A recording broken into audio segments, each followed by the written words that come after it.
नमस्कार विद्यार्थी मित्रांनो, मी कपिल सर परत एकदा आपले हसतमुख स्वागत करतोय आपल्या ई लर्निंग प्लॅटफॉर्मवरती। 21 मार्च 2021 हा एक अद्भुत दिवस उगवलेला होता की ज्या वेळेस एकदाची आपली स्टेट जी प्रिलिमिनरी एक्झाम होती ती एकदाची संपली आणि आपण एक साधारण निश्वास सोडलेला आहे। ठीक आहे, एकदाची झाली बुवा, डोक्याचा त्रास थोडाफार मोकळा झाला किंवा ज्यामागे एकसारखं लागून होतोय आपण की कधी होईल म्हणजे अभ्यासाचं कमी टेन्शन आणि एक्झाम कधी होईल याचं जास्त टेन्शन होतं आपल्याला। ती एकदाची झाली। सगळ्यांचं म्हणणं आहे की इझी टू मॉडरेट होतं, कोणी म्हणतात की मॉडरेट टू टफ होतंय, कोणी म्हणतात इझी टू मॉडरेट होतंय। आपापल्या अभ्यासावर डिपेंड आहे। वेळ भरपूर मिळाला होता त्यामुळे आपण म्हणू शकत नाही त्याला की कोणाच्या पद्धतीनं जे ते सांगत असतील त्यांच्या अभ्यासाच्या पद्धतीनं सांगत आहे। परंतु खूप सारे असे क्वेश्चन होते, म्हणजे हिस्ट्री जर पाहिली किंवा काही, तर तिथे आपल्याला दिसून येते की नाही, खरंच ते प्रश्न थोडेसे अवाक्याच्या बाहेरच होते। परंतु त्यामध्ये एक पॉझिटिव्ह पॉईंट सुद्धा होता।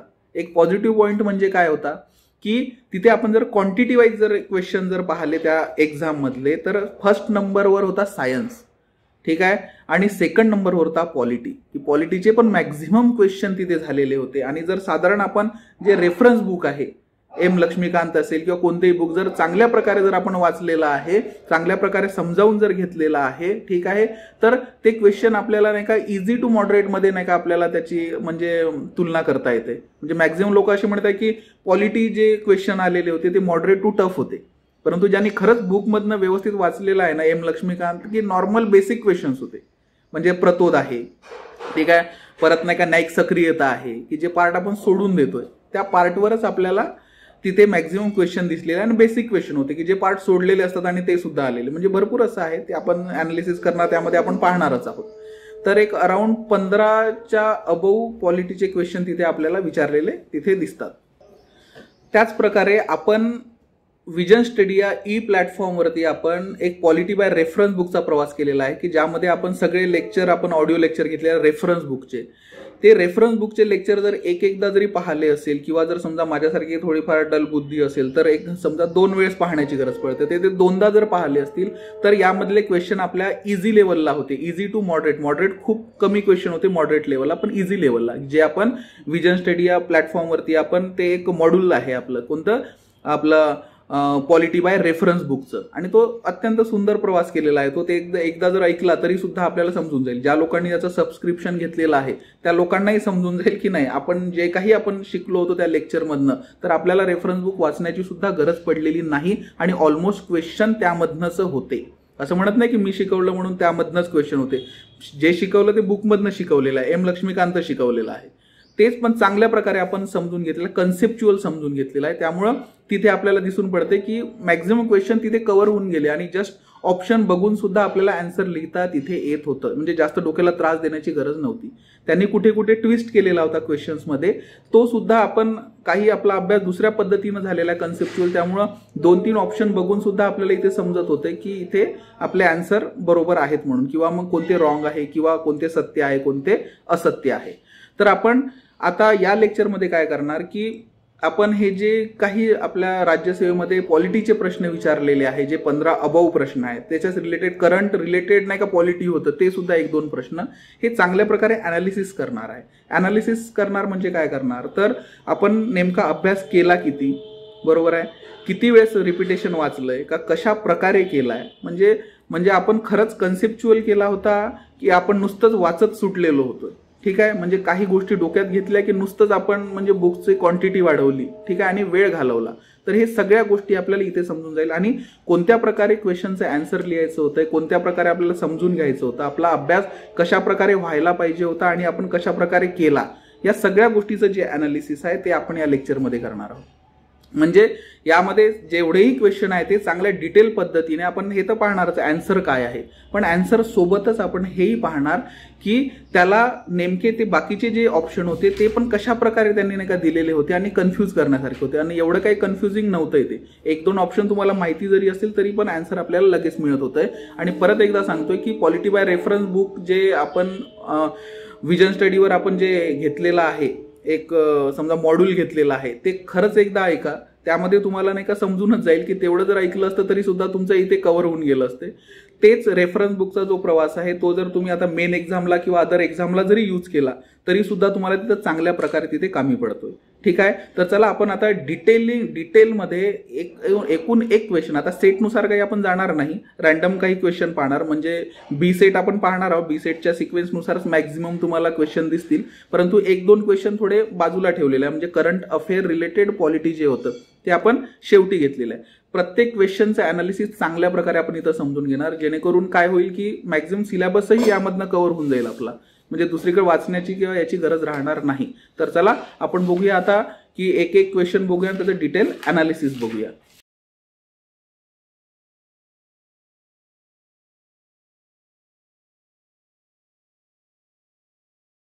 तर आता सगळ्यात पहिला प्रश्न आपण बघूया, सगळ्यात त्यामधला, म्हणजे आता सिक्वेन्शियली न जाता जो येईल तो आपण बघत जाऊया आणि समजावून घेऊया. ठीक आहे. तर राज्याकडून सगळ्यात पहिला प्रश्न घेतोय आपण की राज्याकडून चालवल्या जाणाऱ्या किंवा राज्य निधीतून सहाय्य मिळत असलेल्या कोणत्याही शैक्षणिक संस्थेत कोणत्याही नागरिकास केवळ धर्म, वंश, जात, भाषा या किंवा यापैकी कोणत्याही कारणास्तव प्रवेश नाकारला जाणार नाही, ही तरतूद भारतीय राज्यघटनेच्या खालीलपैकी कोणत्या अनुच्छेदात आहे. ठीक आहे. इथं सरळ सरळ नाही का जेव्हा आपण पाहतोय, ठीक आहे ना, इथे जेव्हा आपण म्हणजे एक स्पेसिफिक सेंटेन्स दिलेला आहे, असं नाही का रॅन्डम त्यांनी विचारलेलं नाही किंवा ट्विस्ट करून नाही, ॲज इट इज बुकमधनं उचलून ठेवल्यासारखं इथं एक सेंटेन्स आहे. परंतु आता हे कोणत्या कलमामध्ये येतं, अनुच्छेदात येतं, काय होतंय हे जर लक्षात घ्यायचं असेल तर सरळ सरळ यामध्ये आपल्याला सरळ दिसून येते, शैक्षणिक संस्था येते, धर्म, वंश, जात, भाषा येते. बरोबर आहे. हे दोन शब्द जेव्हा येतात तेव्हा आपल्या डोक्यात सरळ आलं पाहिजे कुठे जायचं आहे. ठीक आहे ना, आपल्याला बुकमध्ये कुठे जायचं हे पटकन आपल्या डोक्यामध्ये आलं पाहिजे. सगळ्यात पहिले सरळ डोक्यात आलं पाहिजे की मूलभूत हक्कामध्ये आपल्याला जायचं आहे. ठीक आहे. मूलभूत हक्कामध्ये गेल्यानंतर शिक्षण दिसलेलं आहे इथे. बरोबर आहे. शिक्षण, धर्म, जात, भाषा या सगळ्या गोष्टी आले का आपण मूलभूत हक्काच्या युनिटमध्येच डोकं आपलं चाललं जायचं गेलं पाहिजे. बरोबर. मग आता जर आपण मूलभूत हक्कामध्ये जात आहोत तर सांस्कृतिक आणि शैक्षणिक हक्कामध्ये आपण जाणार. तिथे येते 29 आणि 30 कलम. म्हणजे आपल्याला सरळ सरळ डोक्यामध्ये आलं पाहिजे की सरळ 29 किंवा 30 मधलं जर कन्फ्युजन व्हायचं असेल, जर लक्षातच येत नाही आहे तर. ठीक आहे. तर म्हणजे 29 किंवा 30, 16 आणि 28 इथे सरळ सरळ कटून गेले. बरोबर आहे ना. आणि मूलभूत हक्कामध्ये नाही का जे काही 7 मूलभूत हक्क दिलेला आहे, बरोबर आहे, 7 का 6, ठीक आहे ना. हे आता आकडा हे प्रश्न तुमच्यासाठी आहे, कारण की मालमत्तेचा हक्क नंतर काढून घेतला गेलेला होता. तर जे काही हक्क आहे, समतेचा हक्क आहे, स्वातंत्र्याचा हक्क आहे, शोषणाविरोधी हक्क, धर्मस्वातंत्र्याचा हक्क, सांस्कृतिक शैक्षणिक हक्क, घटनात्मक संरक्षणाचा हक्क, याचे सगळ्यांचे कलम आपल्याला मुखपाठ असावे. कारण की प्रत्येक कलमामध्ये एक एक पॉईंट दिलेला आहे, तो कुठे ना कुठे आपल्याला कामी पडणारच आहे. आपण चांगल्या प्रकारे समजूनही घेतलेला होता ते. ठीक आहे. म्हणजे सांस्कृतिक आणि शैक्षणिक हक्क हे सरळ डोक्यात आलं पाहिजे. 29 कलम आणि 30 कलम. 28 पण आहे, 28 कलम पण आहे, परंतु 28 का बरं नाही इथे पकडला आपण माहिती आहे का? कारण की 28 येतो हा 25 ते 28 म्हणजे धार्मिक स्वातंत्र्याचा हक्क. ठीक आहे. त्यामुळे आपण याला कन्सिडर करत नाही आहोत. आणि ते पण जर कन्फ्युजन दूर करायचे असेल तर कलम 28 मध्ये काय येतं, शैक्षणिक संस्थांमध्ये धार्मिक शिक्षण किंवा उपासना सक्तीने करण्यापासून मुक्ती आहे. ठीक आहे ना.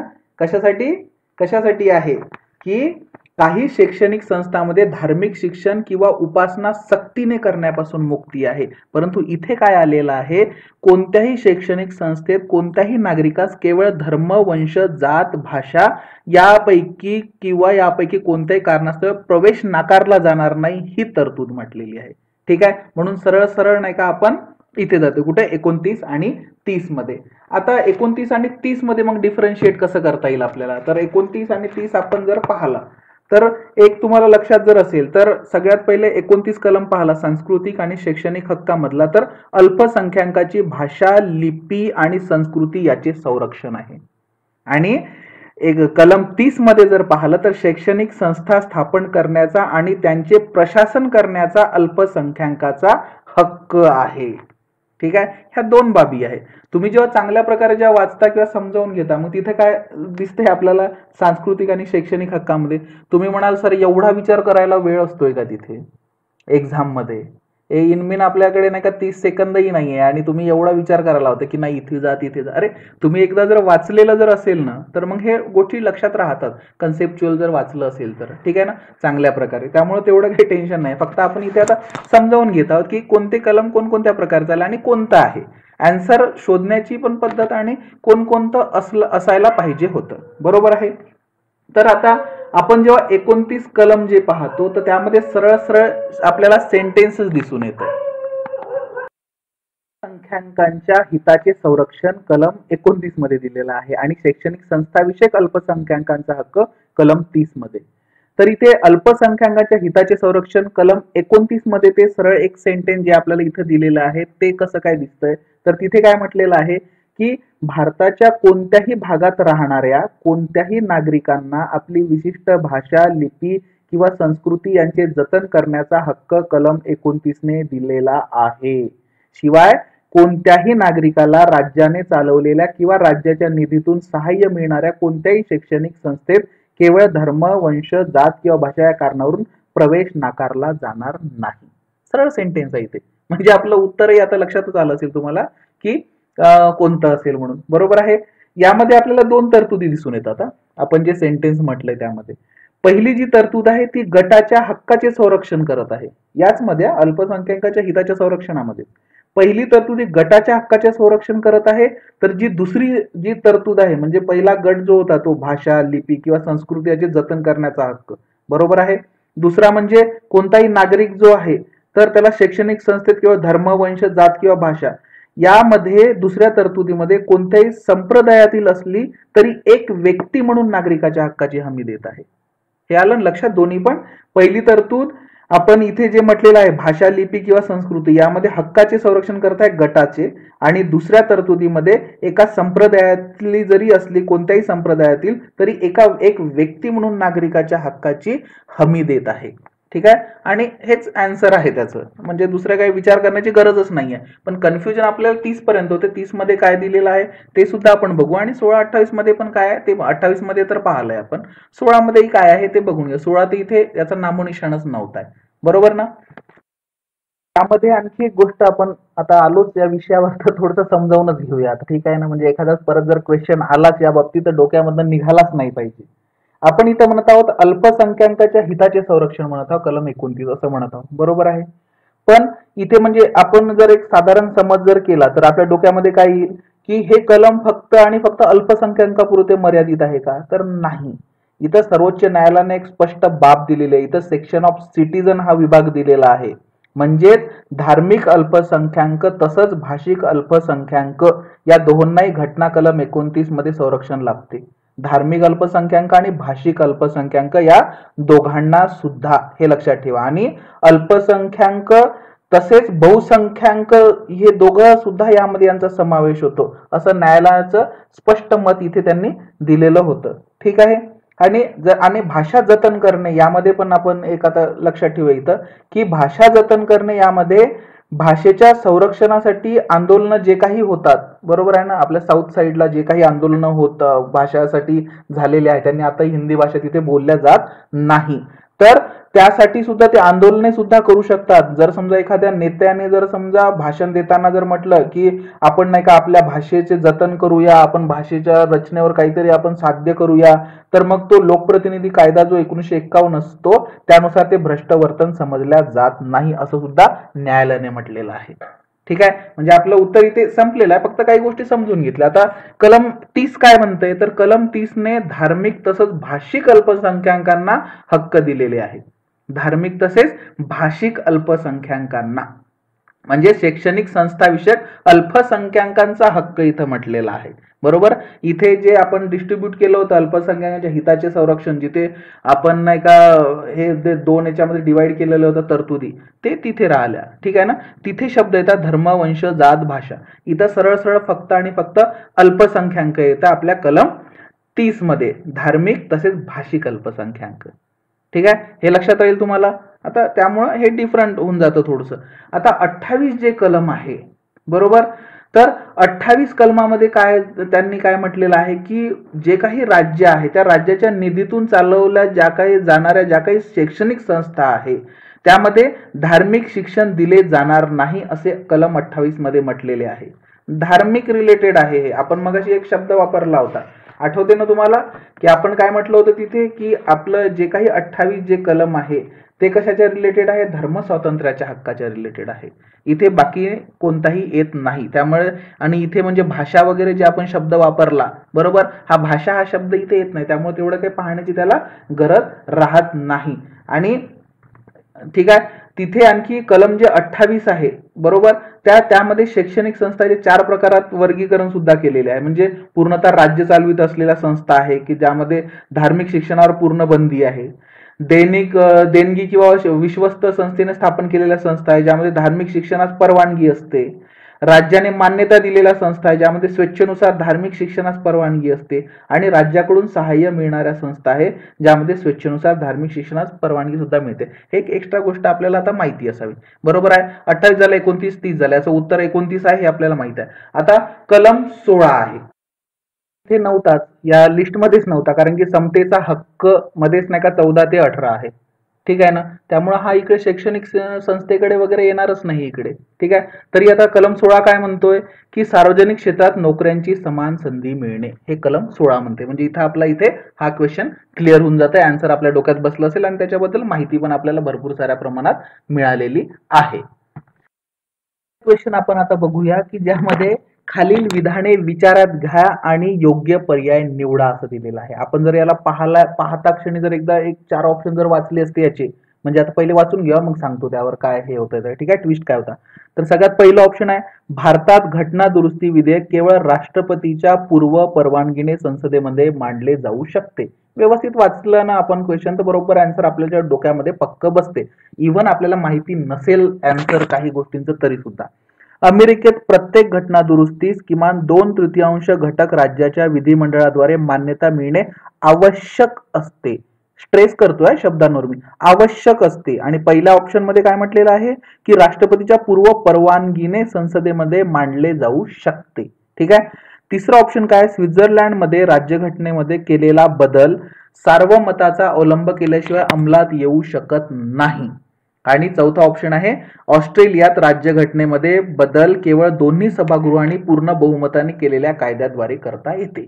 आता आपण म्हणणार की आता बुक तर एवढं वाचलंय, एम लक्ष्मीकांत वाचला आम्ही बरोबर आहे, आणखी दुसरे कोणते बुक वाचले, रेफरन्स बुक वाचले, लेक्चर ऐकले, आम्हाला तर कुठे स्वित्झर्लंड दिसलं नाही. ऑस्ट्रेलियाचा आणि अमेरिकेचा रेफरन्स दिसलेला आहे, स्वित्झर्लंडचा खूप कमी प्रमाणात दिसलेला आहे. आणि असा स्पेसिफिक शब्द तिथे असा काही वाचनात पण आलेला नाही. तर मग आता कसं, तर आपला जर अभ्यास चांगला असेल तर आपण आता एक एक पॉईंट बघूया की आपले हे खाली ऑप्शन आहे आता दिलेले. आपण पहिले आता हे बघणार की यामधले काही कटते का, यामधल्या काही गोष्टी आपल्याला माहिती आहे का. म्हणजे ऍटलिस्ट भारत आणि अमेरिका यातून 2 गोष्टी माहिती आहे ना आपल्याला इथे काय काय झालेलं म्हणून. मग अगोदर त्या गोष्टी आपण माहिती करून घ्या की हे बसते की नाही. मग ते जर बसत असतील किंवा नसतील त्यानुसार मग ऑप्शनकडे बघायचं, म्हणजे आपोआप कटून जातील. म्हणजे स्वित्झर्लंड आणि ऑस्ट्रेलियाचा खालचा जो भाग आहे ते पण आपल्या डोक्यामध्ये लगेच येऊन गेला असता. तर आता सगळ्यात पहिला ऑप्शन बघूया, भारतात घटना दुरुस्ती विधेयक केवळ राष्ट्रपतीच्या पूर्व परवानगीने संसदेमध्ये मांडले जाऊ शकते. ठीक आहे. तर आपण एकदम डीप मध्ये जाण्यापेक्षा एक थोडंसं फक्त एक रिकॉल करून घेऊया, म्हणजे डोक्यातही राहतंय की घटना दुरुस्ती जर म्हटलं तर घटना दुरुस्ती कशासाठी आली होती की कोणतीही जी लिखित राज्यघटना आहे त्याच्याप्रमाणे जर समजा परिस्थिती ज्यानुसार बदलत आहे, गरजा ज्यानुसार बदलत आहे, तर त्यानुसार मग आता प्रत्येकच गोष्टीत नाही का बदल करण्याची आवश्यकता असते. संथ पाणी कधी पण सडते, त्याला थोडा फ्लोही द्यावं लागेल, संत ठेवायला चालत नाही. मग भारतीय राज्यघटनेमध्ये सुद्धा मग अशी तरतूद केलेली आहे, ती आहे घटना दुरुस्ती. आणि ही जी प्रक्रिया आहे ती ब्रिटनमधील प्रक्रिया जी आहे ती एकदम कठीण, त्यासारखी नाही का, सॉरी, प्रक्रियेसारखी सोपी पण नाहीये. आणि अमेरिकेमध्ये जी प्रक्रिया दिलेली आहे अवघड, त्याप्रमाणे अवघड पण नाहीये. अगदी म्हणजे लवचिक, म्हणजे एकदम लवचिक नाही आणि ताठरही नाही, दोघांचे असे मिश्रण आपल्याला दिसून येते. आणि घटनेच्या भाग 20 मध्ये कलम 368 मध्ये घटना दुरुस्ती करण्याचा संसदेचा अधिकार आणि त्याची प्रक्रिया चांगल्या प्रकारे सांगितलेली आहे. बरोबर आहे. आणखी एक पॉइंट त्यामध्येच एक माहिती करून घेऊया, नंतर आपण आपल्या ऑप्शनकडे जाऊया. म्हणजे शब्द आला तर आपल्याला त्याची माहितीच होऊन जायला पाहिजे. ठीक आहे ना. तर आपण एक लक्षात ठेवायला पाहिजे, ते घटना दुरुस्ती म्हणलं का केशवानंद भारती खटला 1973 आपला डोक्यात आला पाहिजे. आणि सर्वोच्च न्यायालयाने काय निर्णय दिला होता की घटनेची मूलभूत संरचना असलेल्या तरतुदीमध्ये संसद दुरुस्ती करू शकत नाही.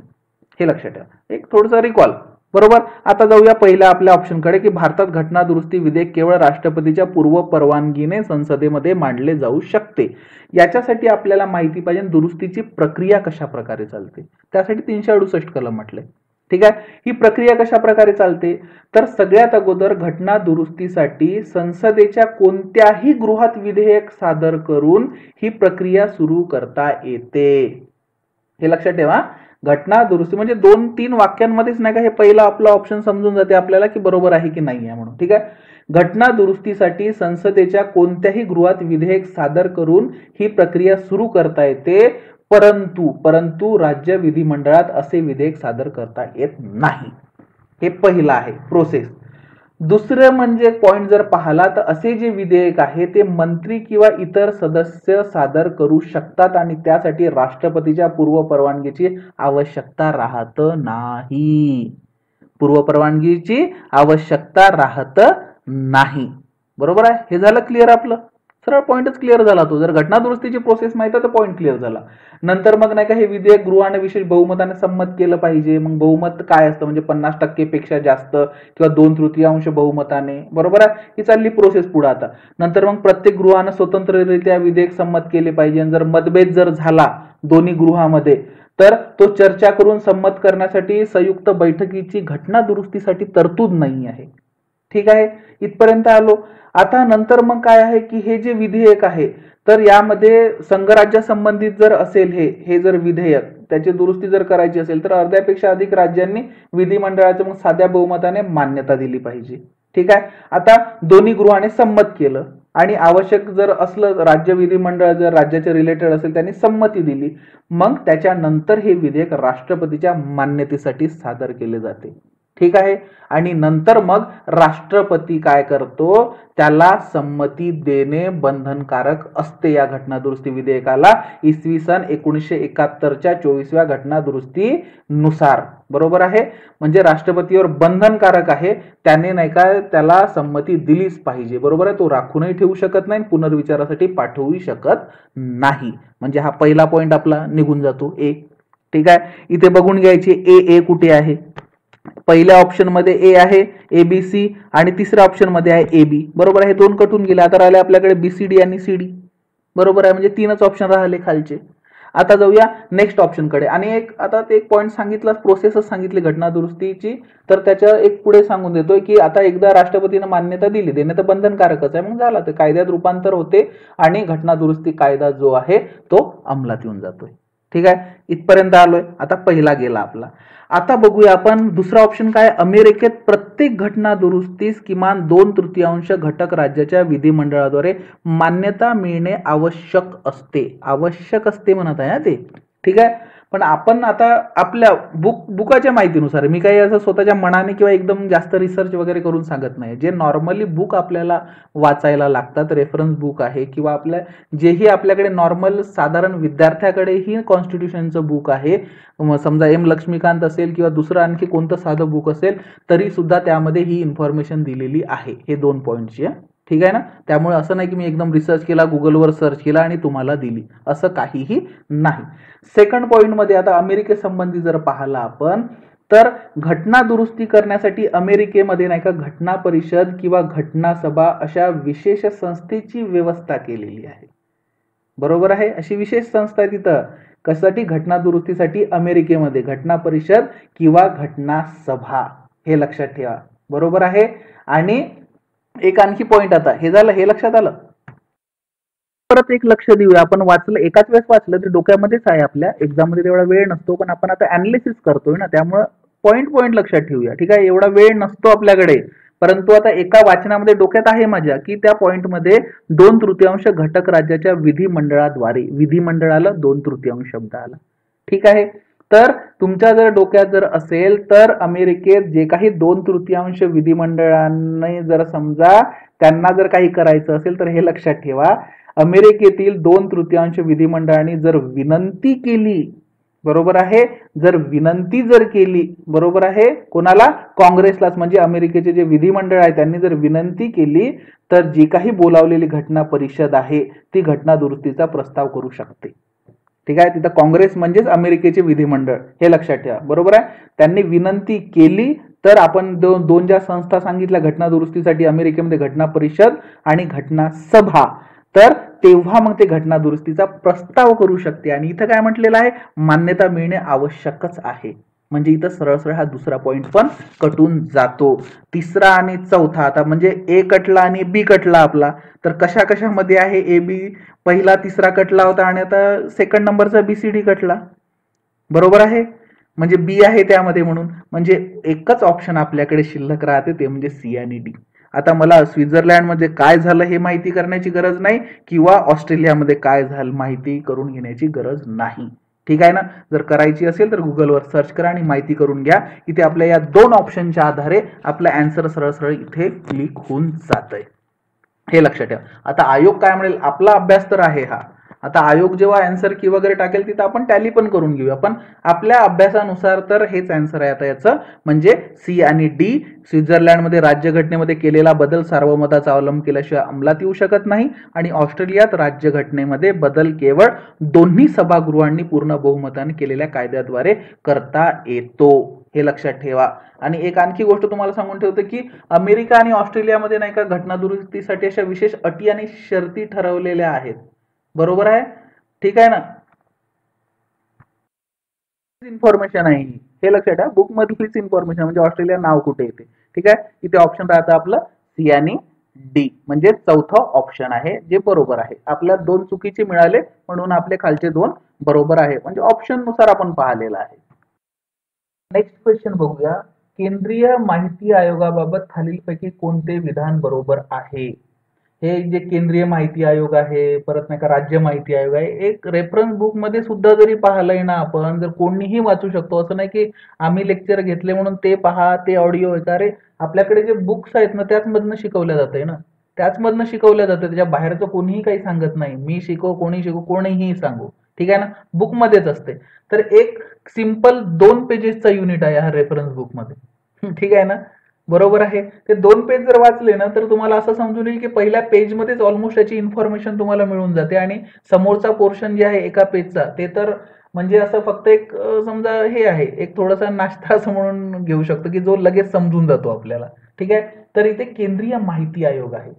यामधले आता पहिले आपण ऑप्शन वाचूया सगळ्यात अगोदर की कोणकोणती होती. की ती घटना, आपल्याला बरोबर विधान ओळखायचे आहे, तर ती घटनात्मक संस्था असून तिच्यात एक मुख्य माहिती आयुक्त आणि 5 पेक्षा जास्त नाही तितके माहिती आयुक्त असतात. मुख्य माहिती आयुक्त आणि माहिती आयुक्त यांची नेमणूक गृहमंत्र्याच्या अध्यक्षतेखालील समितीच्या शिफारसीवरून राष्ट्रपतीद्वारे केली जाते. तिसरं ऑप्शन, ते आपले पद 5 वर्ष किंवा वयाची 70 वर्ष पूर्ण होईपर्यंत धारण करतात. ते पुनर्नियुक्तीस पात्र नसतात, पण माहिती आयुक्त हे मुख्य माहिती आयुक्त म्हणून नेमणुकीस पात्र असतात, परंतु ते माहिती आयुक्त पदाच्या कालावधीसह एकूण 5 वर्षापेक्षा जास्त काळ पद धारण करू शकत नाहीत.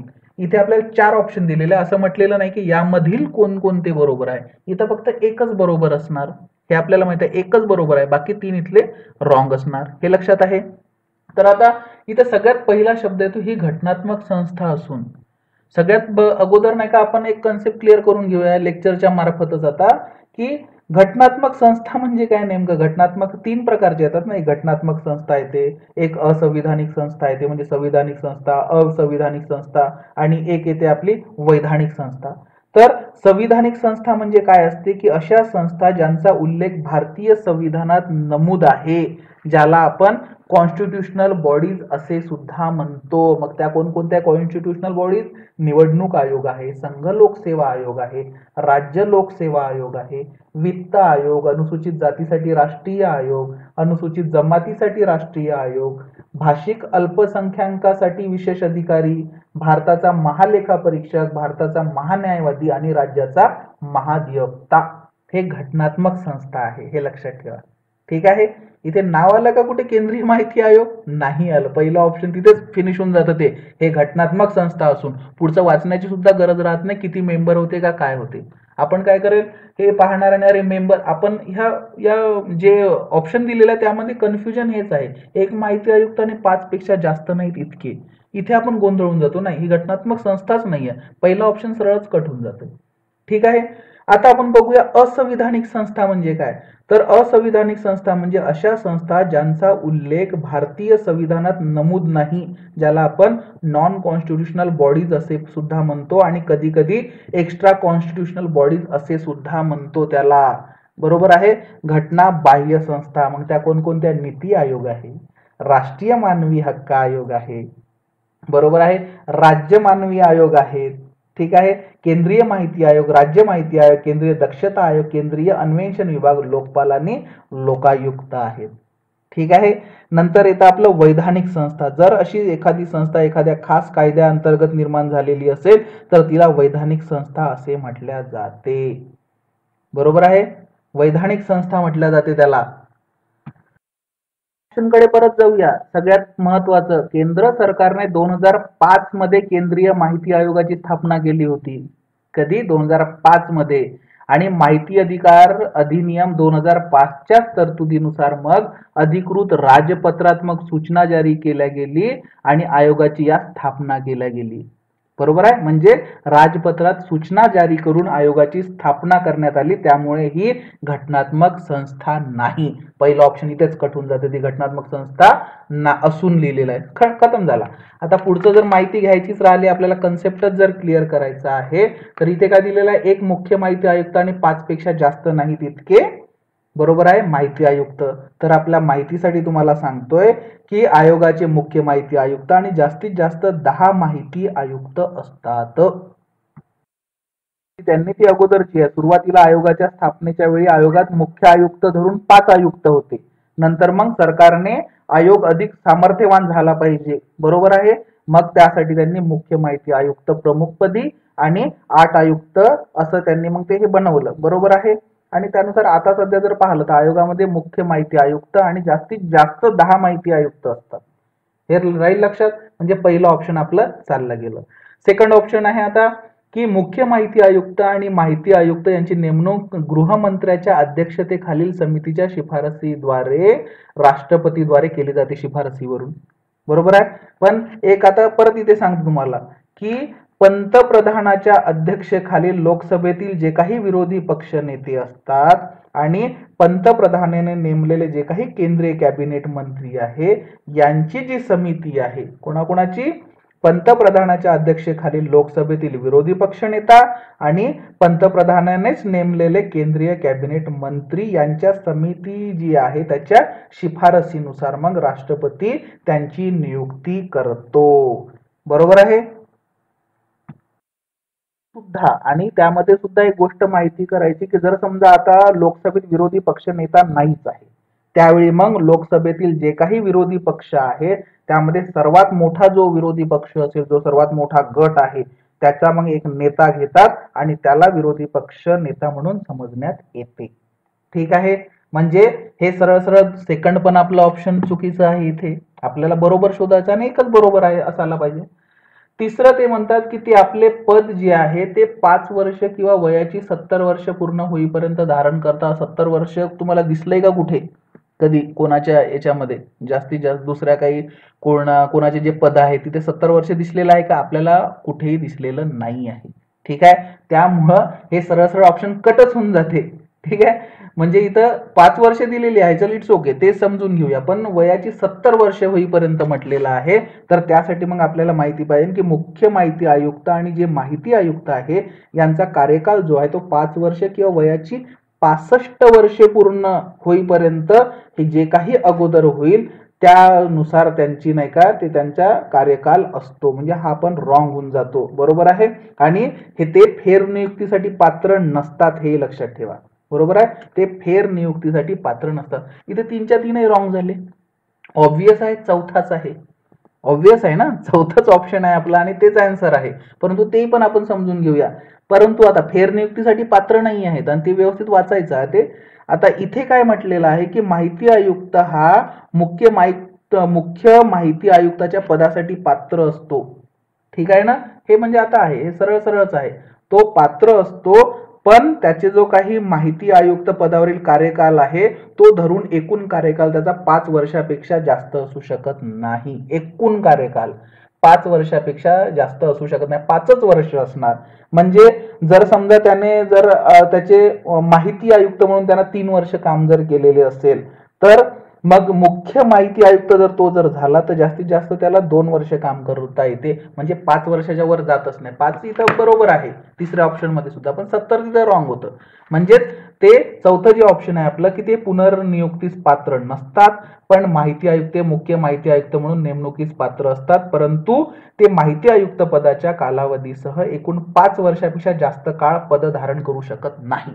5च, मॅक्झिमम 5. ठीक आहे, इथे हे आपलं आता क्लिअर झालं काय काय होतंय ते. क्वेश्चन आहे, खालील तरतुदी विचारात घ्या. इथं फक्त क्वेश्चन व्यवस्थित वाचायचं, आपल्याला शेवटची लाईन दिलेली म्हणजे डोक्यामध्ये आपल्याला नेमकं उत्तर काय द्यायचं ते समजते. इथं थोडं वाचनामध्ये जर आपल्या हे झालं थोडंसं दुर्लक्ष, तर इथे मग थोडा प्रॉब्लेम होतो. तर खालील तरतुदी विचारात घ्या. शेषाधिकार हे केंद्र शासनाकडे आहेत. पहिलं, अधिकाराची विभागणी घटक राज्य आणि केंद्र शासनामध्ये केलेली आहे. तिसरा ऑप्शन, राष्ट्रपती घटक राज्याच्या विधेयकावर निर्णायक संपूर्ण नकाराधिकार वापरतात. केंद्र शासन हे राज्याच्या संमतीविना राज्याचे नाव, सीमा आणि क्षेत्रामध्ये बदल करू शकते. आता हे जे काही आपण 4 वाचलेल्या ज्या तरतुदी आहे, तर ह्या नसल्या तर भारतीय राज्यघटना ही अधिक संघराज्यात्मक स्वरूपाची बनली असती. Question mark. म्हणजे कोणकोणत्या तरतुदी नसत्या तर संघराज्य अधिक प्रबळ बनलं असतं, अधिक संघराज्यात्मक स्वरूपाचं बनलं असतं. हे जर नसत्या तर असे ऑप्शन शोधा म्हणत आहेत ते. ठीक आहे, आपण पाहिलेलं आहे की आपण आपली जी काही पद्धती आहे आपल्या भारतातली त्याला आपण संघराज्य प्रणाली असं म्हणतोय. ठीक आहे ना, संघराज्य प्रणाली युनिटच आहे आपला तो. ठीक आहे, तर सगळ्यात महत्वाचं आता एक माहिती असावी तुम्हाला संघराज्य आणि हे काय आहे, म्हणजे मग पुढे जाता येते की नेमकं काय संघराज्य स्वरूपाची अधिक संघराज्य स्वरूपाची बनली असली पाहिजे असं जर म्हणत आहे. म्हणजे याचा म्हणण्याचा उद्देश तरी काय आहे इथं आपण समजून घ्या की केंद्र सरकार आणि प्रांतिक सरकार, ज्याला राज्य सरकार म्हणतो, यांच्यातील जे काही संबंध आहे त्या संबंधानुसार नाही का मग जे काही राज्यशास्त्राचे जे काही तत्वज्ञ होते त्यांनी सरकारचे एकात्मिक आणि संघराज्य असे 2 प्रकार सांगितलेले आहे. कोणी? राज्यशास्त्रीय तज्ञांनी या दोघांमधले संबंध, केंद्र आणि राज्यामधले संबंधानुसार. ठीक आहे, एकात्मिक आणि संघराज्य असे 2 प्रकार सांगितलेले आहे. तर आता एकात्मिक शासन पद्धतीमध्ये काय होतं तर सगळेच्या सगळे जे अधिकार आहेत ते केंद्र सरकारकडे एकवटलेले असतात, त्याचं केंद्रीकरण झालेले असते. कुठं? केंद्रामध्ये. कुठं? एकात्मिक मध्ये. आणि जर आपण प्रांतिक सरकार आणि मग प्रांतिक सरकाराचं काय आहे तर प्रांतिक सरकारांना काही जे अधिकार दिल्या जातात असे म्हणू शकतो आपण. जे काही अधिकार आहे ते दिल्या गेलेले असतात कोणाकडनं? केंद्र सरकारकडनं एकात्मिक मध्ये. म्हणजे जे काही आहे ते त्यांनी देतील, अदरवाईज यांना अधिकार नाही. ठीक आहे, आता संघराज्य प्रणालीमध्ये काय होऊन जाते इथे दुसरा जो आपण संघराज्य प्रणाली जे म्हणतो त्याच्या उलट आता तर केंद्र सरकार आणि प्रांतिक सरकार, ज्याला आपण राज्य सरकार म्हणतो, यांच्यामध्ये घटनेद्वारेच काय केलं जातं की जे काही अधिकार आहे त्याचं विभाजन केलं जातं, दोघांमध्ये डिस्ट्रीब्युशन केलं जातं आणि या दोघांनाही स्वतंत्रपणे आपापले नाही का अधिकार क्षेत्र दिले जाते आणि त्या अधिकार क्षेत्रात मग यांना कामकाज करायचं असते. त्याला आपण संघराज्य पद्धत असे म्हणतो त्याला. बरोबर आहे, हे लक्षात आलं काय झालं संघराज्य. आणि आपली जी प्रणाली आहे भारतीय ती कशी आहे? संघराज्य प्रणाली आहे. बरोबर आहे, हे आता हे डोक्यामध्ये ठेवा याचा अर्थ.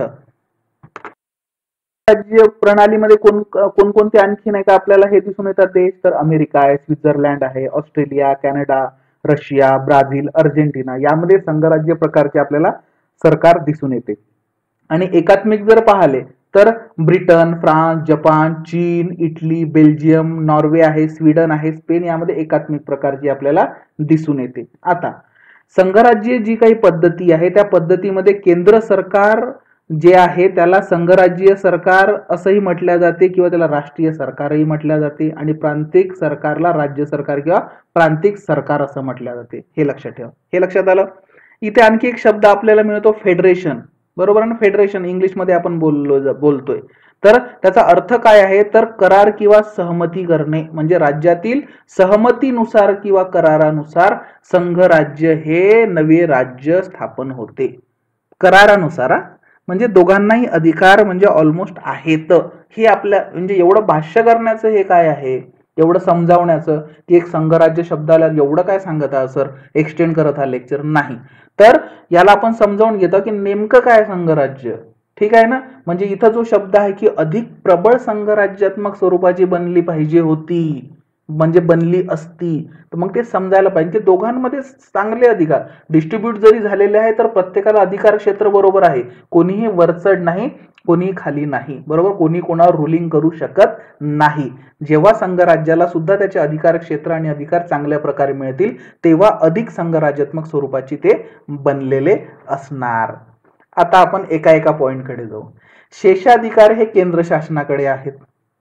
ठीक आहे. हे थोडंसं आपण बाजूला ठेवूया कारण की बाकीचे ऑप्शन वाचूया. म्हणजे एक्झाम मध्ये तर सरळ सरळ वाचायचे होते, तुमच्या डोक्यातच आलं असतं की शेषाधिकार हे केंद्र शासनाकडे असते. याचा अर्थच सरळ सरळ गोष्ट आहे. काय अर्थ आहे याचा, दिलेले आहे केंद्र आणि राज्यामध्ये त्याचे विभाजन झालेले आहे परिशिष्ट 7 मध्ये, केंद्र सूची, राज्य सूची आणि समवर्ती सूचीमध्ये. ठीक आहे. केंद्र सूचीमध्ये केंद्राचे अधिकार दिलेले आहे, बरोबर. राज्य सूचीमध्ये राज्याचे नाही का अधिकार त्यांनी सांगितलेले आहे. आणि आपले जे समवर्ती सूची आहे तर या समवर्ती सूचीमध्ये केंद्र आणि राज्याचे दोघांचेही कायदे करण्याचा अधिकार तिथं दिलेला आहे. त्यांचे जे काही अधिकार आहे ते दोघांचे दिले समवर्तीमध्ये. आता तिघांचे किती किती आकडे हा तुमच्यासाठी प्रश्न आहे की केंद्र सूचीमध्ये किती अधिकार आहेत, राज्य सूचीमध्ये किती आणि समवर्ती सूचीमध्ये. हे झाले 3. आता या तिन्हीच्या व्यतिरिक्त जर समजा कोणते अधिकार जर राहिले उरले तर हे सरळ सरळ उरलेले अधिकार शेषाधिकार हे केंद्र शासनाकडे चालले जातात. म्हणजे मोनोपली झाली की नाही, म्हणजे उरले म्हणजे काय तुम्ही घेऊन घेणार काय.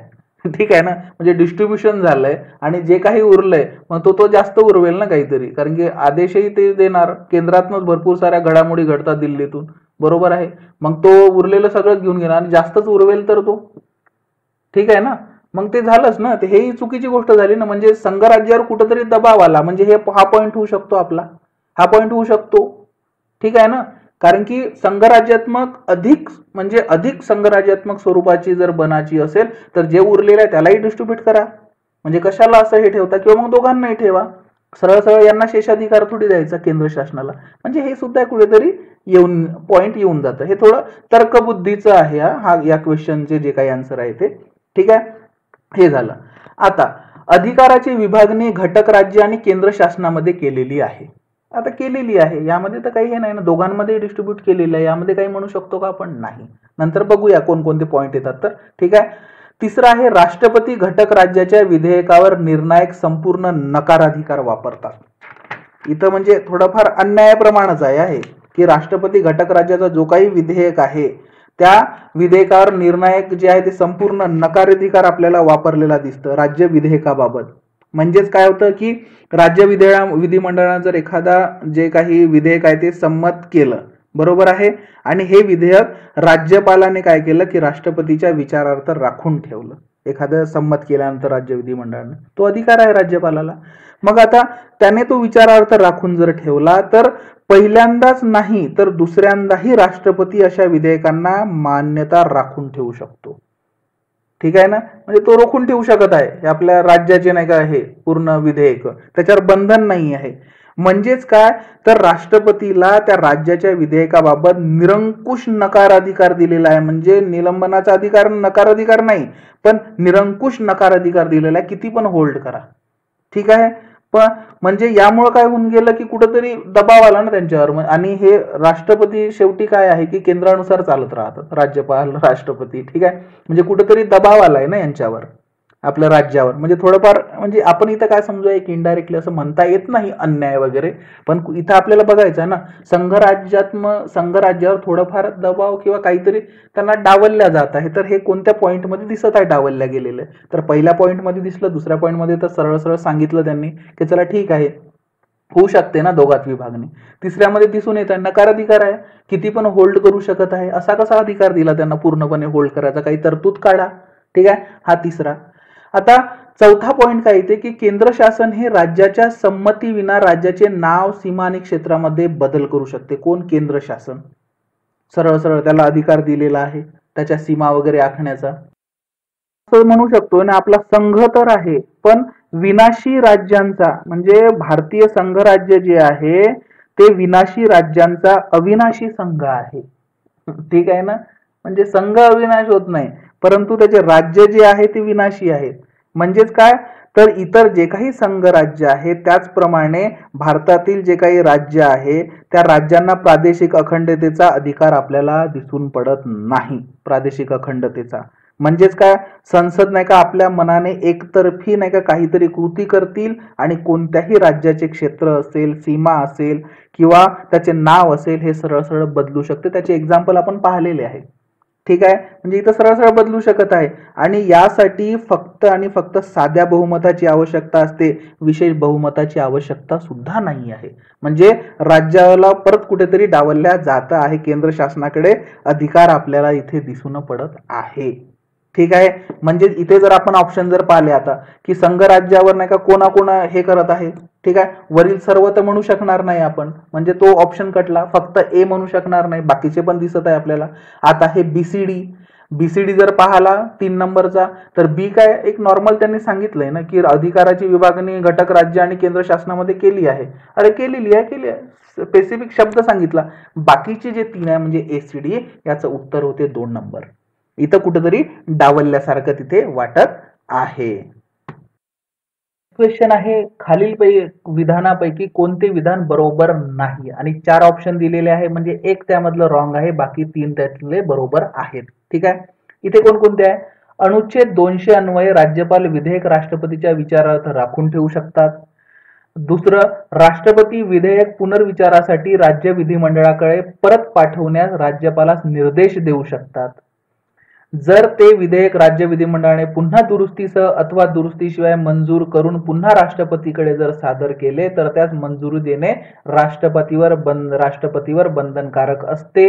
आणि चौथा ऑप्शन, राज्यपालांनी राष्ट्रपतीच्या विचारार्थ राखून ठेवलेल्या विधेयकास राष्ट्रपतीने किती कालावधीमध्ये निर्णय घ्यावा याबाबत राज्यघटनेने कोणतीच कालमर्यादा घातलेली नाही. आत्ताच आपण एक डिस्कशन केलं होतं, आता जस्ट काही वेळापूर्वी डिस्कशन केलं. त्याच्या आधारे जर तेवढी जर माहिती जर असेल ना आपल्याला, तर त्याच्या आधारावर याचं सरळच आन्सर बनून जातं की जर ते विधेयक 3 नंबरचं, जर ते विधेयक राज्य विधिमंडळाने पुन्हा दुरुस्तीसह अथवा दुरुस्तीशिवाय मंजूर करून पुन्हा राष्ट्रपतीकडे सादर केल्यास त्यास मंजुरी देणे राष्ट्रपतीवर बंधनकारक असते. पण आपण आताच डिस्कस केलं होतं, ठीक आहे ना, संघ राज्य प्रणालीमध्ये, की विधिमंडळाचं जे हे आहे बरोबर, राज्य विधिमंडळाचे विधेयक हे पास करणे राष्ट्रपतीला बंधनकारक असत नाही. इथं बंधनकारक म्हणजे इथं सरळ आन्सर त्याच्या बेसिसवर 3 हे असू शकते. ठीक आहे. आता आपले बाकीचे 3 राहिले वाचायचे, पण त्याच्या बेसिसवर विचार केला तर सरळ सरळ 3 ऑप्शन आहे आणि आन्सर आहे, आणि तेच आन्सर आहे. आणि चौथं जे ऑप्शन आहे की त्याने निर्णय राष्ट्रपतीने नाही का म्हणजे किती कालावधीपर्यंत घ्यावा याबाबत राज्यघटनेने कोणतीच कालमर्यादा घातलेली नाही आहे, ते पण आपण नकार अधिकारामध्ये पाहिले, तो कितीही होल्ड करू शकतो, म्हणजे हे बरोबर आहे. ठीक आहे. आता अनुच्छेद 200 अन्वये राज्यपाल विधेयक राष्ट्रपतीच्या विचारार्थ राखून ठेवू शकतात, बरोबर आहे हे. ठीक आहे. हे आपल्याला सरळ इथे माहितीच आहे मागच्या याच्यावरनं, पण आता बरोबर कोणते आणि चुकीचे कोणते. आणि राष्ट्रपती विधेयक पुनर्विचारासाठी राज्य विधिमंडळाकडे परत पाठवण्यास राज्यपालास निर्देशही देऊ शकतात, हे पण बरोबर आहे. आता याला एक थोडंसं इलॅबोरेट करून बघूया. इथं सरळ ऑप्शन 3 जे आहे ते बरोबर आहे याचं, पण तरी सुद्धा आता इलॅबोरेट करूया की सामान्य विधेयक जर मांडायचं जर असेल तर कोणकोणत्या प्रक्रियेतनं जातं, म्हणजे तुमच्या डोक्यामध्ये येऊन जाते, जास्त डीपमध्ये नाही पण वरवर बघूया शॉर्टमध्ये 2 मिनिटांमध्येच, की डोक्यामध्ये मग पक्क बसून जाते. की विधेयक मांडण्याचे प्रारंभिक जे गृह आहे, ठीक आहे, सामान्य विधेयक कसं जाते, तर सामान्य विधेयक द्विगृही जर विधिमंडळ जर असेल तर विधिमंडळाची कोणत्याही एका गृहात मांडता येईल. ठीक आहे. आणि जर समजा आता एक गृहीच आहे तर एकाच गृहात मांडता येईल. ठीक आहे ना. आणि हे जे विधेयक आहे ते मंत्री किंवा इतर कोणताही सदस्य मांडू शकतो. ठीक आहे. आता पहिल्या गृहामध्ये नाही काय 3 टप्प्यातून जाते, पहिलं वाचन, दुसरं वाचन आणि तिसरं वाचन. मग आता प्रारंभिक गृह जे आहे पहिलं, त्यामध्ये विधेयक संमत झालं आणि विचार विनिमयासाठी संमत करण्यासाठी आता दुसऱ्या गृहाकडे पाठवलं. आता दुसऱ्या गृहाने काही दुरुस्त्या केल्या किंवा काही केल्या नाही, आणि दुसऱ्या गृहाने जर त्याने संमत जर केलं तर सरळ सरळ नाही का विधिमंडळाने संमती दिली अशी समजून जाईल. त्याने जर संमत केलं दुसऱ्या गृहाने, तर जर दुसरं गृह असेल तर. आणि एक गृही विधिमंडळात सरळच आहे की विधानसभेनं संमत केलं का विधेयक थेट राज्यपालाकडे चाललं जाते. आता दुसऱ्या गृहामध्ये काय काय होतंय ते तेवढं आपण काही सध्या जाणून घेऊ नये. आपला इथला जो पॉइंट आहे तो आहे राज्यपाल आणि राष्ट्रपती संबंधी. तर आता विधेयक दुसऱ्या गृहात गेल्यानंतर कोणकोणत्या प्रोसेसेस होतात, म्हणजे तो होल्ड करू शकतो का, त्यात विचार विनिमय करू शकतो का, ह्या गोष्टी आता तुम्ही वाचन करून घ्यायच्या. ठीक आहे. आता हे राज्यपालाकडे आलेलं आहे, संमत झालं म्हणजे दोन्ही गृहात संमत झाला आता असं आपण समजू. हे आलं राज्यपालाकडे. आता एक गृही विधिमंडळात विधानसभेनं जर विधेयक संमत केलं किंवा दोन्ही जर विधिमंडळ असे दोन्ही संमत केलं तर ते मान्यतेसाठी आता राज्यपालाकडे आलेलं आहे. राज्यपालाकडे आता 4 पर्याय असतात. कोणकोणते? तो विधेयकाला मान्यता देऊ शकेल, सरळ सरळ आलं, सही कर, चलो निघलो. दुसरं, त्या विधेयकाला मान्यता देणे तो राखून ठेवू शकतो, म्हणजे होल्ड करेल. ते विधेयक जे आहे तो पुनर्विचारार्थ आपले जे गृह आहे त्या एक गृह किंवा 2 गृह असेल त्या कोणत्याही गृहाकडे परत पाठवू शकतो विचारार्थ. आणि चौथं त्याच्याकडे ऑप्शन असतो, तो विधेयक राष्ट्रपतीच्या विचारार्थ राखून ठेवू शकतो. ठीक आहे. म्हणजे इथं नाही का हे आलंय आपलं अनुच्छेद 200 जे अन्वये राज्यपाल विधेयक राष्ट्रपतीच्या विचारार्थ राखून ठेवू शकतो. अनुच्छेद 200 जे आहे ते आता तुम्हाला डोक्यात घ्यावं लागेल. ठीक आहे. तुम्हाला हे लक्षात ठेवावं लागेल की कोणते अनुच्छेद आहे, कोणते कलम आहेत, हे डोक्यात ठेवावं लागेल. म्हणजे हे जर समोरचं वाक्य जर वाचलं की राज्यपाल विधेयक राष्ट्रपतीच्या विचारार्थ राखून ठेवू शकतो, म्हणजे हे बरोबर आहे. आता राष्ट्रपतीकडे जर पाठवले त्यांनी, ठीक आहे, म्हणजे त्यांनी काय केलं की म्हणजे आता आपण असं समजूया की त्यांनी सरळ सरळ राष्ट्रपतीच्या विचारार्थ पाठवला. मध्ये काय दुसरे जे ऑप्शन आहे त्याबद्दल काही आपण डिस्कस नाही करू. तर आता राष्ट्रपतीकडे त्यांनी पाठवला. तर राष्ट्रपतीची जी काही मान्यता आहे, तर राष्ट्रपतीकडे आता आल्यानंतर तो काय करू शकतो की विचारार्थ राखून ठेवतो, म्हणजे राष्ट्रपती त्याला मान्यता देतो किंवा मान्यता देणे राखून ठेवतो किंवा राज्य विधिमंडळाच्या गृहाकडे परत पुनर्विचारार्थ तो पाठवू शकतो, असे त्याच्याकडे ऑप्शन असतात. कोणकोणते? सगळ्यात महत्वाचं राष्ट्रपतीच्या मान्यतेसाठी, ठीक आहे ना, राष्ट्रपती एक तर त्याला मान्यता देईल सरळ सरळ त्यांच्याकडे पाठवल्यानंतर त्याने पुनर्विचारार्थ, किंवा त्याला रोखून ठेवेल, मान्यता रोखून ठेवेल, किंवा मग ते विधेयक जे आहे ते गृहाने जे काही गृह आहे त्याला त्या गृहाकडे पुनर्विचारार्थ तो सरळ सरळ पाठवून देईल. आणि असे विधेयक जर समजा गृहाकडे पाठवले तर 6 महिन्याच्या कालावधीत सरळ सरळ तो पुनर्विचार करून त्यांनी ते परत पाठवलं पाहिजे 6 महिन्याच्या अगोदर. आता त्यांनी दुरुस्ती केल्या किंवा दुरुस्ती केल्या नाही आणि गृहानं ते विधेयक संमत केलं आणि मान्यतेसाठी परत मग राष्ट्रपतीला परत जर सादर केलं, ठीक आहे, परत राष्ट्रपतीला सादर जर केलं तर अशा विधेयकाला मग मान्यता देणे हे राष्ट्रपतीवर बंधनकारक राहत नाही. विधिमंडळाबाबत केंद्र शासनाबाबत काय राहतं ते वाचून घ्या एकदा. परंतु इथे आपण आता स्पेसिफिक प्रश्नाला जर पकडलं तर इथे विधेयकाला मान्यता देणे राष्ट्रपतीवर बंधनकारक राहत नाही, हे लक्ष ठेवा. बरोबर आहे.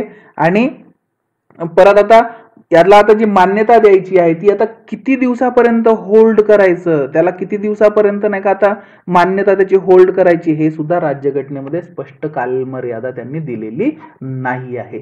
म्हणजेच काय होतं, सतत जे काही आपण आता जे क्वेश्चन वाचत आहोत त्याचे कोणतं मग नाही का याच्यामधलं रॉंग होईल की राष्ट्रपतीवर बंधनकारक असते यांनी म्हटलेलं आहे, ते बंधनकारक नाही. बाकीचे सगळे सेंटेन्सेस इथे बरोबर होऊन जातात. बरोबर आहे. हे आपलं एक क्वेश्चन आहे. आता क्वेश्चन आहे, खालीलपैकी कोणती बाब ही भारतातील आंतरराज्य परिषदेच्या कार्यक्षेत्रातून वगळलेली आहे? ज्यांनी आंतरराज्य संबंध जे आहे, आंतरराज्य संबंध हा युनिट ज्याने वाचलेला असेल, छोटासा युनिट, शॉर्ट स्वीट युनिट आहे, त्यावरून वाचला की लगेच नाही का हे ऑप्शन पाहिल्या त्याला आन्सर मिळून जाते. जर वाचला असेल, युनिट जरी वाचला असेल तर आंतरराज्य परिषद, ठीक आहे, किंवा मग आंतरराज्यीय संबंध, ठीक आहे, तर याचे ऑप्शन काय काय होते? राज्यामध्ये जे तंटे उद्भवले असतील त्याबाबत चौकशी करणे आणि त्यावर सल्ला देणे, राज्यामधील भांडणं सोडवणे, कोणत्याही आंतरराज्यीय नदीच्या पाण्याचा वापर, वाटप किंवा नियंत्रण याबाबतच्या कोणत्याही तंट्याच्या अभिनिर्णयाकरता तरतूद करणे, नदीच्या पाण्याचा वापर, हे लक्षात ठेवा. राज्यापैकी सर्वाचा किंवा काहीचा अथवा संघ राज्य व एक किंवा अधिक राज्य यांचा ज्यात सामायिक हितसंबंध आहे अशा विषयाबाबत अन्वेषण करणे आणि चर्चा करणे. अशा कोणत्याही विषयावर शिफारसी आणि विशेषतः त्या विषयाबाबतचे धोरण आणि कार्यवाही यांचा अधिक चांगल्या प्रकारे समन्वय साधण्याकरिता शिफारसी करणे.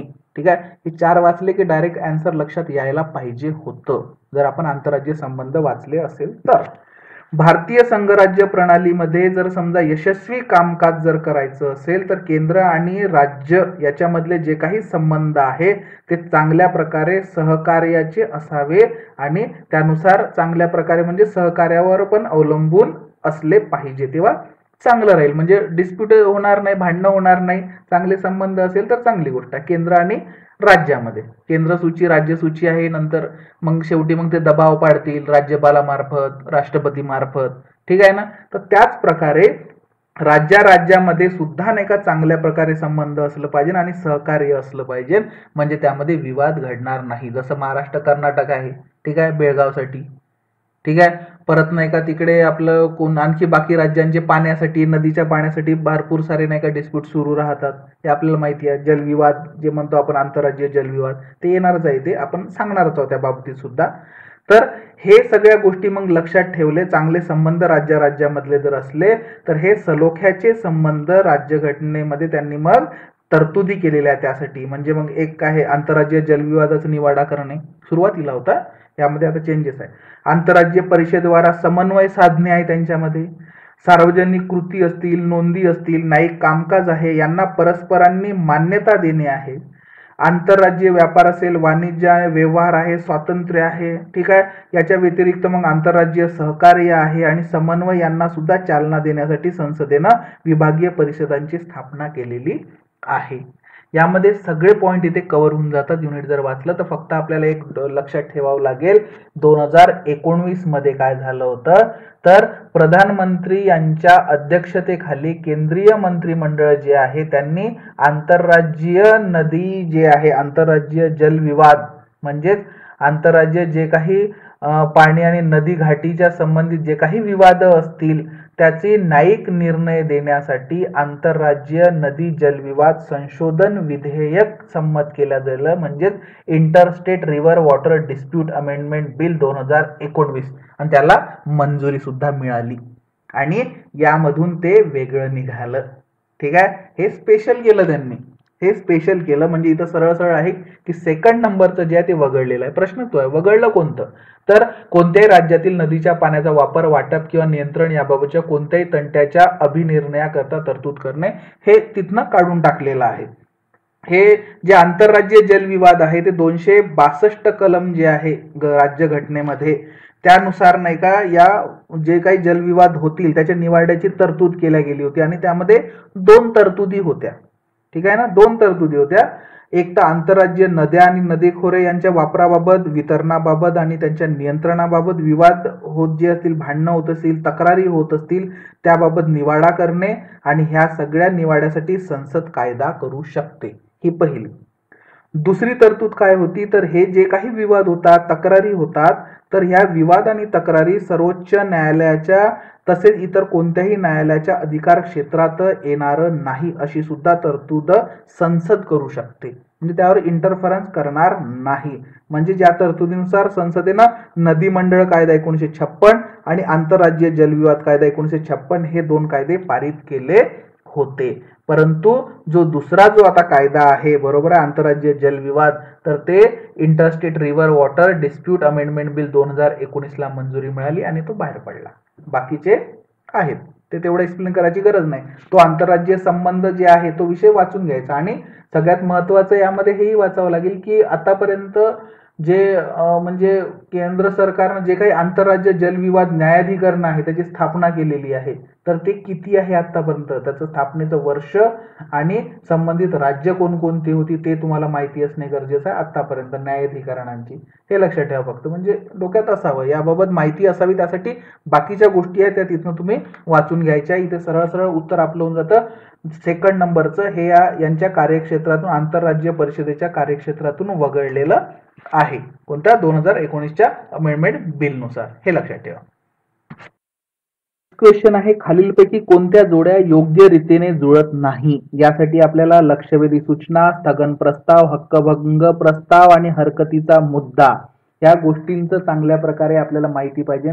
ज्या गोष्टी येतात संसदीय कामकाजाच्या पद्धती ज्या आहे ज्यामध्ये ठराव, सूचना, प्रस्ताव या सगळ्या ज्या गोष्टी दिलेल्या आहे त्यामध्ये या या डेफिनेशन्स मध्ये आपल्याला समजून जाते की हे नेमकं कुठे होतं म्हणून. म्हणजे कुठे आहे हेही लक्षात असलं पाहिजे.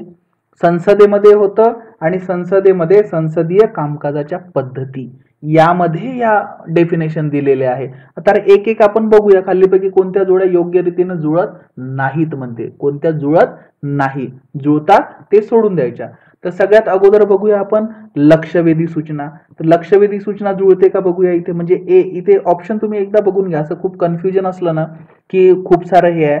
तर हे बघा, पहिल्या ऑप्शन मध्ये, दुसऱ्या ऑप्शन मध्ये आणि चौथ्या ऑप्शन मध्ये ए आहे. जर चुकून जर समजा ए जर नसेल, बरोबर आहे, ए जर त्यामध्ये समजा जुळत जर नाही आहे, ठीक आहे, तर मग आपलं कन्फ्युजन वाढलं. जुळत जर असेल तर सरळ सरळ ऑप्शन नंबर आपलं 3 येते. ठीक आहे. त्यासाठी इथे फक्त आपल्याला लक्षवेधी सूचना माहिती असणे गरजेचं आहे. तर बघूया आता लक्षवेधी सूचना म्हणजे काय आहे नेमकं. जर आपण जर पाहिलं तर सार्वजनिक दृष्ट्या नाही का ज्या काही महत्वाच्या, बरोबर आहे, ज्या काही महत्वाच्या किंवा तातडीच्या बाबी ज्या आहे यांच्याकडे मंत्र्याचे लक्ष वेधणे आणि त्याबाबत मग त्यांच्याकडून खात्रीशीर माहिती मिळवणे यासाठी सदस्य काय करतात की संसदेमध्ये लक्षवेधी सूचना मांडतात. इथे काय दिलेलं आहे, तातडीच्या सार्वजनिक दृष्ट्या महत्वाच्या बाबीकडे मंत्र्याचे लक्ष वेधणे. म्हणजे हे बरोबर आहे, हे जोडी जुळत आहे, हे जोडी जुळत आहे. लक्षवेधी सूचना, ठीक आहे ना, एका वाक्यातच हे फिनिश होऊन जाते. म्हणजे याचं सरळ सरळ आन्सर कोणतं येतं, 3 नंबरचं. हे जर जुळत आहे, कोणत्या मग जुळणार नाही. ए दिलेले त्या 3 ऑप्शन मध्ये. म्हणजे BCD जुळत नाही, वाचण्याची सुद्धा गरज राहत नाही. तरी सुद्धा आता आपण समजून घेऊया की नेमकं इथं दिलेलं आहे तर म्हणजे त्यांचं मग होतं काय नेमकं, म्हणजे का बरं जुळत नाही हे पण बघूया. आपण आपल्या मनाने म्हणणार, आयोगाने दिलं तर उत्तर, ठीक आहे ना. तर आता बघा स्थगन प्रस्ताव काय असतं. तर स्थगन प्रस्ताव यांनी काय सांगितलेलं आहे की सभागृह मुदत वेळ संपण्यापूर्वी नाही का स्थगित करणे असं म्हटलेलं आहे. परंतु स्थगन प्रस्ताव काय असतं, जर समजा तातडीचं काहीतरी किंवा सार्वजनिक दृष्ट्या महत्वाच्या विशिष्ट बाबी जर असेल तर या विशिष्ट बाबीकडे, तातडीच्या सार्वजनिक महत्वाच्या विशिष्ट बाबीकडे गृहाचे लक्ष वेधण्यासाठी स्थगन प्रस्ताव संसदेत मांडला जातो. स्थगित करणे नाही आहे, स्थगन प्रस्ताव मांडला जातो आणि तो मांडण्यासाठी मग 50 सदस्यांचे समर्थन आवश्यक असते, हेही लक्ष ठेवा. बरोबर आहे, 50 सदस्यांचे समर्थन आवश्यक असते आणि यामुळे मग गृहाचे जे काही नेहमीचे कामकाज आहे ते थांबवल्या जाते आणि हे एक अपवादात्मक साधन मानल्या जाते. स्थगित नाही करत आहे, थोड्या वेळ थांबवल्या जाते कारण की महत्वाचं आहे ते. म्हणजे महत्वाच्या विषयावर नाही का आपल्याला थोडस चर्चा करायची आहे आणि बाकीचे विषय थोडे बाजूला ठेवायचे आहे. आपण इथं सभागृह मुदत आपण इथं स्थगित करत नाही आहे वेळेपूर्वी, हे लक्षात आलं. म्हणजे हे जोडी जुळत नाही. आणि स्थगन प्रस्ताव तुम्हाला समजला ना कशासाठी आहे, ठीक आहे.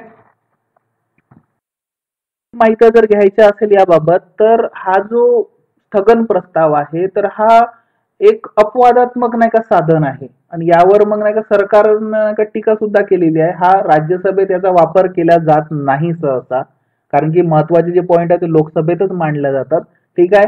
आणि यामध्ये मग एक जो स्थगन प्रस्ताव आहे यामधल्या ज्या काही चर्चा होतात त्या 2 तास 30 मिनिटे चालतात, हे लक्षात ठेवा. 2 तास 30 मिनिटे एवढ्या ह्या चर्चा चालतात आणि एकदम जे तातडीचं आणि सार्वजनिक दृष्ट्या महत्वाचं त्याच्यासाठी स्थगन केलं जातं, म्हणजे कम्प्लिटली थांबवल्या जात नाही. आणि हे जे काही स्थगन प्रस्ताव आहेत यालाही काही बंधने दिलेली आहे. म्हणजे तुम्ही लगेच थांबवाल असं नाही होत. याचे बंधने कोणकोणते, तर यामध्ये मग निश्चित असावं, सत्य आधारित असावं, म्हणजे सत्यच असलं पाहिजे ते, तातडी आणि खरंच तातडीचा सार्वजनिक दृष्ट्या महत्वाचा मुद्दा असला पाहिजे तो, कारण आपण एवढं प्रोसेस थांबवत आहोत. यामध्ये एकापेक्षा जास्त मुद्दे असता कामा नये, हे लक्षात ठेवा. एकच मुद्दा स्पेसिफिक महत्वाचा तो घ्यायचा. आणि जर समजा अगोदरच नाही का काही गोष्टी घडलेल्या आहे, घडलेल्या विशिष्ट घटनेपुरता प्रस्ताव सीमित असला पाहिजे आणि त्याची मांडणी जी आहे ते सर्वसामान्य नसली पाहिजे. म्हणजे सर्वसामान्य अगोदर जे मांडलेले बिल आहे, बाकी गोष्टी आहे ते नसावे, हे लक्षात ठेवा. यामध्ये विशेषाधिकाराचा प्रश्न पण उपस्थित करता कामा नये. यामध्ये अधिवेशनात जे काही चर्चा गेलेले नाही का मुद्दे आहेत त्याच्यावरही चर्चा झाली नाही पाहिजे. न्यायालयानं प्रलंबित ठेवलेला एखादा मुद्दा याच्यात नसला पाहिजे आणि वेगळ्या प्रस्तावातून उपस्थित करण्यात येणारा मुद्दा पण याच्यात नसला पाहिजे, म्हणजे वेगळ्या ठिकाणी कुठे उपस्थित करता येईल असा हा असतो स्थगन प्रस्ताव, म्हणजे हा जुळत नाही. आता आहे हक्कभंग प्रस्ताव. तर मंत्र्याने संसदीय विशेषाधिकाराचा जर भंग जर केला, संसदीय जे काही विशेषाधिकार आहे तर याचा जर भंग जर केला तर या भंग करण्यासंदर्भात नाही का हा प्रस्ताव केला जातो, हक्कभंग प्रस्ताव. आणि इथे काय म्हटलेलं आहे, सभागृहाची कार्यवाही जेव्हा कामकाज पद्धतीच्या नियमानुसार चालत नसेल तेव्हा त्याकडे सभापतीचे लक्ष वेधणे म्हणतात. तर नाही, तर ज्यावेळी मग मंत्र्याद्वारा वस्तुस्थिती सांगितली जात नाही आहे किंवा मग खोटी माहिती दिल्या जात आहे किंवा मग ते विपर्यस्त त्याच्या उलट माहिती दिल्या जात आहे किंवा एक किंवा अधिक सदस्याच्या किंवा गृहाच्या विशेषाधिकाराचा जर भंग होत आहे तर त्यावेळी सदस्य हक्कभंग प्रस्ताव मांडतात आणि मंत्र्यावर टीका करणे आणि दोषारोप करणे हा यांचा उद्देश असतो, एकमेकावर म्हणजे कुरघोडी करतात, म्हणजे हा सुद्धा नाही का चुकीचा आहे. आता आहे हरकतीचा मुद्दा. ठीक आहे, हरकतीचा मुद्द्यामध्ये इथं काय दिलेलं आहे की मंत्र्यांनी दिलेल्या चुकीच्या अपूर्ण उत्तराकडे सभापतीचे लक्ष वेधणे, हरकतीचा मुद्दा म्हटलंय त्यांनी.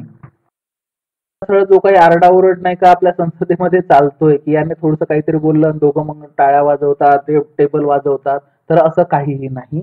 हरकतीचा म्हणजे त्यांचा एक सरळ सरळ त्यांनी अर्थ पकडला साधावाला की हरकतीचा मुद्दा, की यांचं चुकीचं बोलत आहे तर मग सभापतीचं लक्ष वेधायचं, तर असं नसते. हरकतीचा मुद्दा म्हणजे काय आहे, तर ज्यावेळी नाही का गृहातील कामकाज जे आहे ते नेहमीच्या जे काही नियम आहे त्या नियमानुसार जर होत नाही आहे तर नियमानुसार न झाल्यामुळे त्यावेळी सदस्य हरकतीचा मुद्दा उपस्थित करू शकतात, हे लक्षात ठेवा.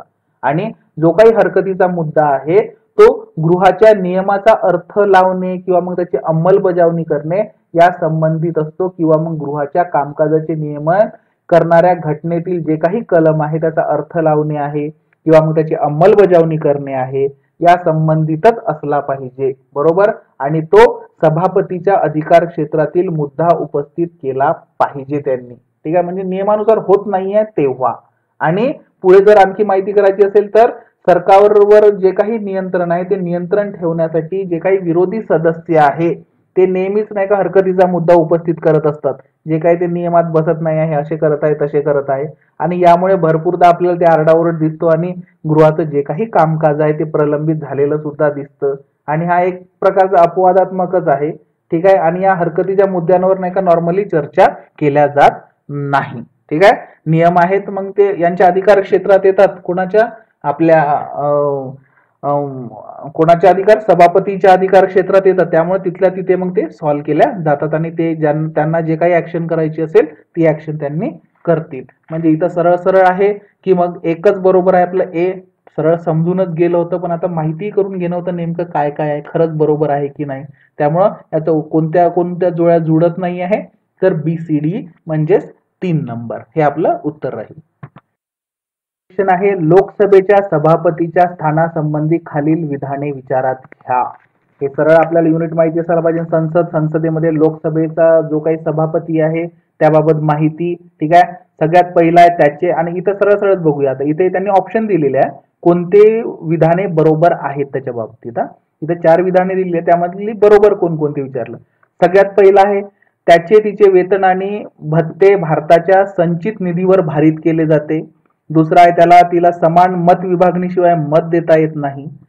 तिसरा, त्याला और तिला सभागृहात हजर राहून मतदान करणाऱ्या सदस्यांच्या बहुमताने पारित केलेल्या ठरावाद्वारे पदावरून दूर करता येते आणि त्याचे किंवा तिचे स्थान उपपंतप्रधानापेक्षा वरचे आहे. आता उपपंतप्रधानापेक्षा तर वरचे नाहीच आहे, म्हणजे डी तर सरळ सरळ खतमच होतो इथे ऍक्च्युअल.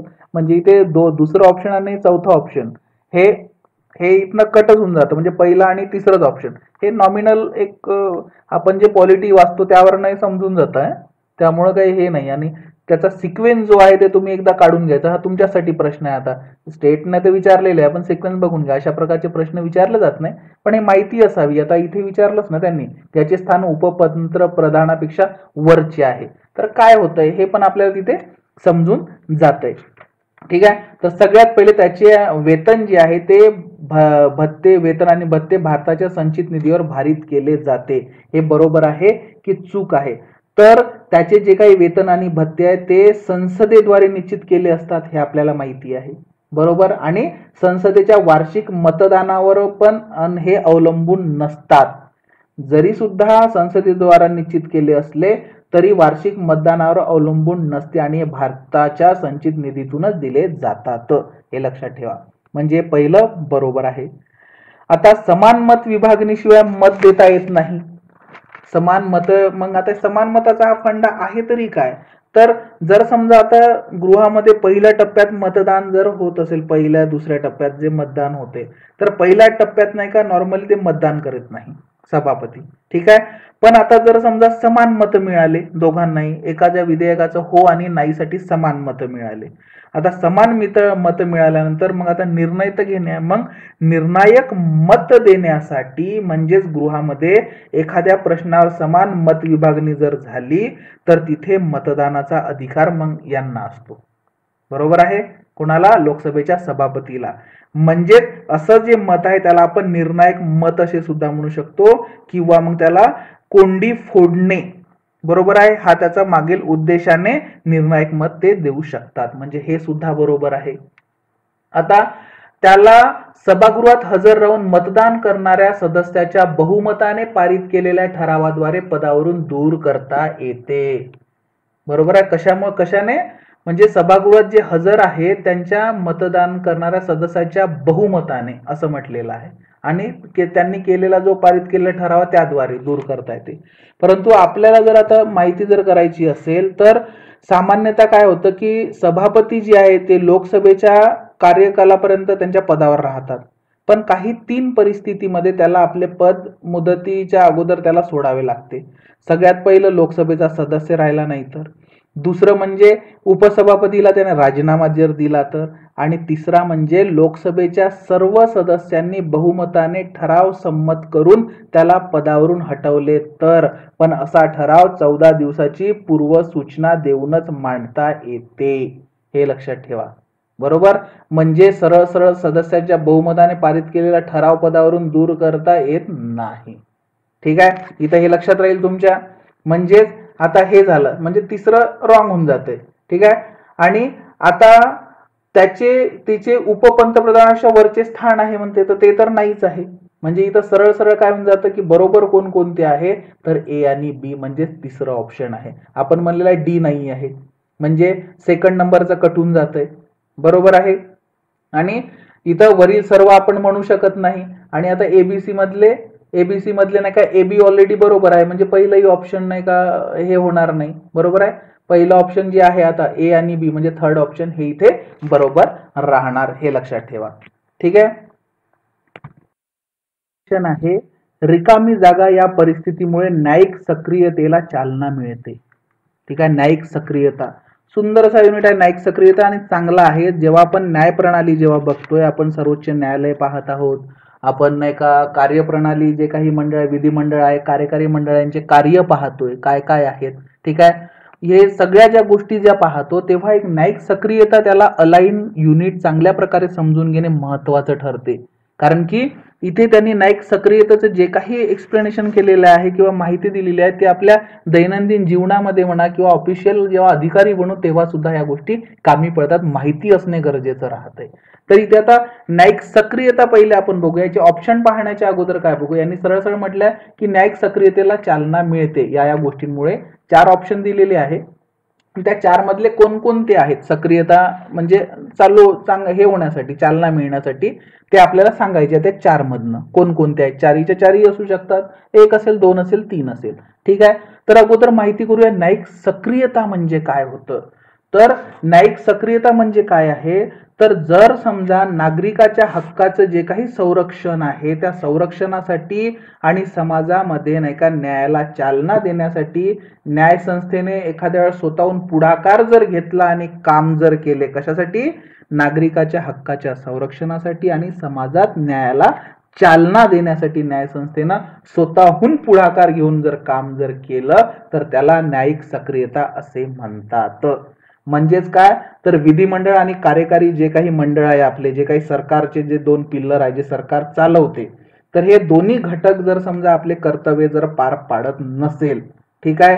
मग आता यायची नाही का जी भूमिका चांगल्या प्रकारे जर पार पाडत नाही आहे, तर मग यांना काय करावं लागेल, न्यायसंस्थेला थोडं समोर यावं लागेल आणि त्यांना त्यांची भूमिका सांगावं लागेल, तुम्हाला हे काम करावं लागेल. म्हणजे स्वतःहून पुढाकार घेतला आणि त्यांच्याकडनं काम करून घेतलं किंवा मग स्वतः तिथे इंटरफिअर करून काम करून घेतलं. ठीक आहे. म्हणजेच याला न्याय सक्रियता असे म्हणतात, हे लक्षात ठेवा. आता ही जी न्यायिक सक्रियता संकल्पना आहे ना, तर त्याचा उगम आणि विकास आपण जर पाहिला तर तो अमेरिकेत झालेला आहे. अमेरिकेतील जे एक इतिहासकार आणि शिक्षण तज्ञ आहे आर्थर श्लेसिंजर ज्युनियर याने 1947 मध्ये हे एक वर्ड आपला वापरला होता त्याने. आणि भारतामध्ये नाही का 20व्या शतकाच्या 8व्या दशकामध्ये न्यायिक सक्रियता हे तत्व मांडले गेले होते, हेही लक्षात ठेवा. ठीक आहे. आणि डी.ए. देसाई जे आहेत, म्हणजे काही न्यायमूर्ती वगैरे आहेत, म्हणजे डी.ए. देसाई आहे, व्ही.आर. कृष्ण अय्यर आहे, पी.एन. भगवती, चिन्नप्पा रेड्डी यांनी हे जे न्यायिक सक्रियता याचा पाया घातलेला आपल्याला आढळतं. त्यांनी बरोबर जे काही कोलमडलेली जी संस्था होती त्याला तिथे थोडं म्हणजे असा जबर नाही का मारा दिलेला आपल्याला तिथे आढळतो आणि न्यायिक सक्रियतेला चालना दिलेली आपल्याला आढळते. तर आता आपण बघूया न्यायिक सक्रियता. आता समजली ना तुम्हाला की हक्क बजावण्यासाठी असमर्थ ठरत आहे ना यांनी सिस्टीम आपली, तर या सिस्टीम जर असमर्थ जर ठरत असेल तर हे सामोरे येतील. मग आता सगळ्यात पहिलं ऑप्शन काय आहे, जेव्हा विधिमंडळे आपली जबाबदारी पार पाडण्यास असफल होतात. सरळ गोष्ट आहे, त्यांची जबाबदारी बरोबर पार पाडत नाही आहे, म्हणजेच विधिमंडळ आणि कार्यकारी मंडळ जे आहे ते त्यांचं जे कार्य आहे ते करण्यास असमर्थ ठरत आहे. म्हणजेच काय झालं की जे काही सरकारची जबाबदारी आहे, जी काही यंत्रणा आहे ते जवळजवळ नाही का सरळ सरळ कोलमडून पडलेली आहे. आणि यामुळं मग काय होईल की राज्यघटना आणि लोकशाही जी आहे तर याच्यावर जो काही नागरिकांचा विश्वास आहे त्याला तडा जाणार. आणि जर तडा जात आहे तर मग तिथे परत नाही का आपल्या यांना जे काही न्यायालय सिस्टीम आहे आपली, न्यायालयाला न्याय संस्थेला पुढे यावं लागेल आणि मग तिथे आता चालना मिळाली न्यायिक सक्रियतेला. म्हणजे पहिला बरोबर आहे. आता अधांतरी हंग विधिमंडळ असताना सरकार हे फारच कमकुवत आणि अस्थिर असते, तेव्हा सक्रियता मिळते का, तर बरोबर आहे ना.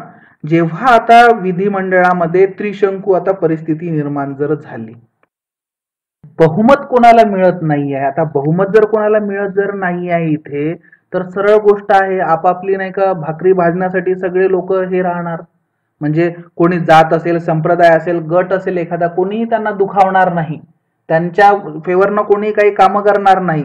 म्हणजे जी काही नाही का आपली सत्ता आहे ती असमर्थ आणि असुरक्षित झालेली आहे. आपलं सरकार पडेल का, आपलं सरकार पडेल का, आणि आपलं सरकार टिकून राहण्यासाठी त्यांचे प्रयत्न राहील आणि ते त्यांच्या फक्त त्या खुर्चीवर लक्ष केंद्रित करणार आणि जे काही बाकीचे लोक आहेत त्यांच्यावर काही लक्ष देणार नाही. म्हणजेच काय, एखादा जर कठोर निर्णय जर घ्यायचा जर राहिला त्यांना तर ते घेणार नाही. म्हणजे जर समजा मिलीजुली सरकार झालेली आहे तर सरळ आहे की ते कोणाला दुखावणारही नाही. एखाद्या जाती किंवा धर्माचं एखाद्या गटाचं जर प्रतिनिधित्व करणारा त्यांचा एखादा पक्ष असेल तर काय करणार. ठीक आहे. मग आता हे कठोर निर्णय घेऊ शकत नाही. मग तेव्हा आपण एक काम करतात, हे सरळ सरळ काय करतात, आपल्या न्यायालयाला नाही का हे असे निर्देश देतात किंवा यांना सांगतात की तुम्ही आता नाही का निर्णय घ्या आणि निर्णय लांबणीवर टाका, कठोर निर्णय घ्या आणि जे काय करायचं ते करा. म्हणजे थोडं लांबणीवर टाकण्यासाठी आणि न्यायालयाकडे ते मुद्दे ढकलून देतात आणि न्यायालयाला समोर ढकलून, म्हणजे तिथे त्याच्या अंगावर हे जबाबदारी, आपल्या कोर्टातला बॉल त्याच्या कोर्टात टाकतात. म्हणजे निर्णय जरी घेतला तरी कोर्टाने घेतला, आम्ही थोडी काय केलं. म्हणजे आपलं खुर्चीही वाचवली आणि निर्णय पण घेतला. म्हणजे तिथं परत न्यायिक सक्रियतेला वाव मिळालेला आहे. अधांतरी विधिमंडळ आपण असंही म्हणू शकतो की कमकुवत, आणखी स्टेबल झालेलं नाही, मिलीजुली सरकार वगैरे असे पण आपण त्याला हे म्हणू शकतो. एक थोडे एक्झाम्पल तिथे घेऊ शकतो. 3 नंबर म्हणजे बरोबर आहे न्यायिक सक्रियतेला. आता जेव्हा सरकार नागरिकाच्या मूलभूत अधिकारांचे संरक्षण करण्यास अपयशी ठरत आहे, सरळ सरळ आहे. विधिमंडळ आणि कार्यकारी विभाग जे आहे आपल्या इथं दिलेलं ते कशासाठी आहे, म्हणजेच नागरिकांना चांगल्या प्रकारे सन्मानाचं जीवन देणे आहे, चांगले वातावरण ठेवणे आहे, मूलभूत हक्काचे संरक्षण करणे आहे आणि चांगल्या प्रकारे कार्यक्षम आणि न्यायप्रणाली, कायदे प्रणाली, जे काही प्रशासन आहे ते सगळं नाही का असं म्हणजे चांगलं प्रशासन देणे आहे. पण या सगळ्या गोष्टीला जर समजा ते असमर्थ जर ठरत आहे, आणि त्यामधले सगळ्यात महत्वाचा म्हणजे मूलभूत अधिकाराचे संरक्षण करण्यात जर अपयशी जर ठरत असेल तर न्यायिक सक्रियतेला इथे सरळ सरळ चालना मिळते. तिसराही पॉईंट क्लिअर होऊन जातो. चौथा आहे, जेव्हा सत्तारूढ पक्ष आपल्या अंतस्थ उद्दिष्टांसाठी न्यायालयाचा दुरुपयोग करतात. बरोबर आहे. हे सरळ सरळ चित्र आपल्याला इकडे नेतं कोणतं, आणीबाणीच्या काळामध्ये जेव्हा आपल्याला नाही का ज्या काही आपल्या तेव्हाच्या इंदिरा गांधी ज्या ह्या होत्या पंतप्रधान, त्यांनी सरळ सरळ आणीबाणी लागू केली होती. म्हणजे आपल्या एकाधिकारशहा किंवा सामर्थ्यशाली जे नेतृत्व आहे किंवा पक्ष आहे, तर जे काही संसदीय पक्षाचं सरकार आहे तर आपल्या सरकारच्या हेतून म्हणा, हेतू पुरस्कार म्हणा किंवा आपल्या त्यांच्या फेवरने म्हणा, त्यांनी आणीबाणी तिथे केलेली आपल्याला आढळून येते. रातोरात आणीबाणी त्यांनी राष्ट्रपतीची सही घेऊन लागू करण्यात आली होती, कोणाचंही सहमत न घेता. म्हणजे असे जर हेतू करण्यासाठी जर गोष्टी घडत असतील तिथे सुद्धा न्यायिक सक्रियतेला चालना मिळते. तिथे न्याय व्यवस्थेला समोर यावं लागतं आणि आपलं कार्य करावं लागते. म्हणजे इथं सरळ सरळ आन्सर काय होऊन जाईल, वरील सर्व जे आहे चारीच्या चारी ते न्यायिक सक्रियतेला चालना देण्यासाठी आहेत. होईल मग तर ऑप्शन नंबर 3 वरील सर्व. प्रश्न बघूया आपण, खालीलपैकी कोणते विधान और विधाने योग्य आहेत. म्हणजे 3 विधाने दिलेली आहेत, त्यापैकी कोणते योग्य आहे हे म्हटलेलं आहे. सगळ्यात पहिलं विधान आहे, राज्य घटनेचे अनुच्छेद 111 हे अर्थ विधेयकाच्या म्हणजे मनी बिल व्याख्येच्या संदर्भात आहे. अनुच्छेद 117 ब्रॅकेटमध्ये 3 खाली श्रेणीबद्ध झालेले वित्त विधेयक फायनान्शियल बिल हे केवळ लोकसभेमध्येच मांडले जाऊ शकते. आणि अनुच्छेद 117(1) खाली श्रेणीबद्ध झालेले वित्त विधेयक फायनान्शियल बिल राज्यसभा असंमत अथवा दुरुस्त करू शकत नाही. तर इथं आता सरळ सरळ तुम्हाला एक याच्यावरून लक्षात येतो, सगळ्यात पहिलं महत्वाचं समोरचं वाचण्यापेक्षा अर्थविधेयक आणि त्याचा अनुच्छेद बघायचा. इथं सगळ्यात पहिलं जे आहे, तर आपल्याला आता अर्थविधेयक याबाबत नाही का अनुच्छेद आपल्याला माहितीच असायला पाहिजे, हे कन्फर्म आहे, माहिती असायलाच पाहिजे कारण महत्वाचं आहे ते. आणि ते पूर्ण कन्सेप्ट पण त्याबाबत क्लिअर पाहिजे. इथे सरळ आहे की 110 जे कलम आहे ते अर्थविधेयकासंबंधी असते, अनुच्छेद 110. इथे 111 दिलेला आहे म्हणजे हे सरळ सरळ चुकीचं आहे. ए इथे कटून जाते. आता राहिलं बी आणि सी. अनुच्छेद 117(3) खाली श्रेणीबद्ध झालेले वित्त विधेयक हे केवळ लोकसभेमध्येच मांडले जाऊ शकते असं म्हटलेलं आहे. पण आपल्याला माहिती आहे की वित्त विधेयक 1 ज्याला आपण म्हणतो वित्त विधेयक 1 कलम 117(1) हे केवळ लोकसभेमध्येच मांडले जाऊ शकते. म्हणजे ते रॉंग झालं. खाली नाही का 1 दिलेला आहे आणि वर 3 दिलेला आहे, म्हणजे समोरचं वाक्य राज्यसभेबाबत वाचलं नाही वाचलं तरी फरक पडत नाही, म्हणजे तिन्ही पण इथं रॉंग होऊन जातात. हे लक्षात येईल तुम्हाला. आता म्हणजे याचं आन्सर काय होऊन जाईल, वरील पैकी एकही नाही, हे सरळ सरळ आन्सर आहे याला. आता एक हे पहिलं तर झालेलं आहे, 110 कलम अर्थविधेयकाच्या व्याख्येच्या संदर्भात दिलेला आहे, बरोबर आहे, 110 अनुच्छेद. आता 117(1) मध्ये काय आहे नेमकं हे आपण थोडंसं माहिती करून घ्या म्हणजे डोक्यामध्ये राहील.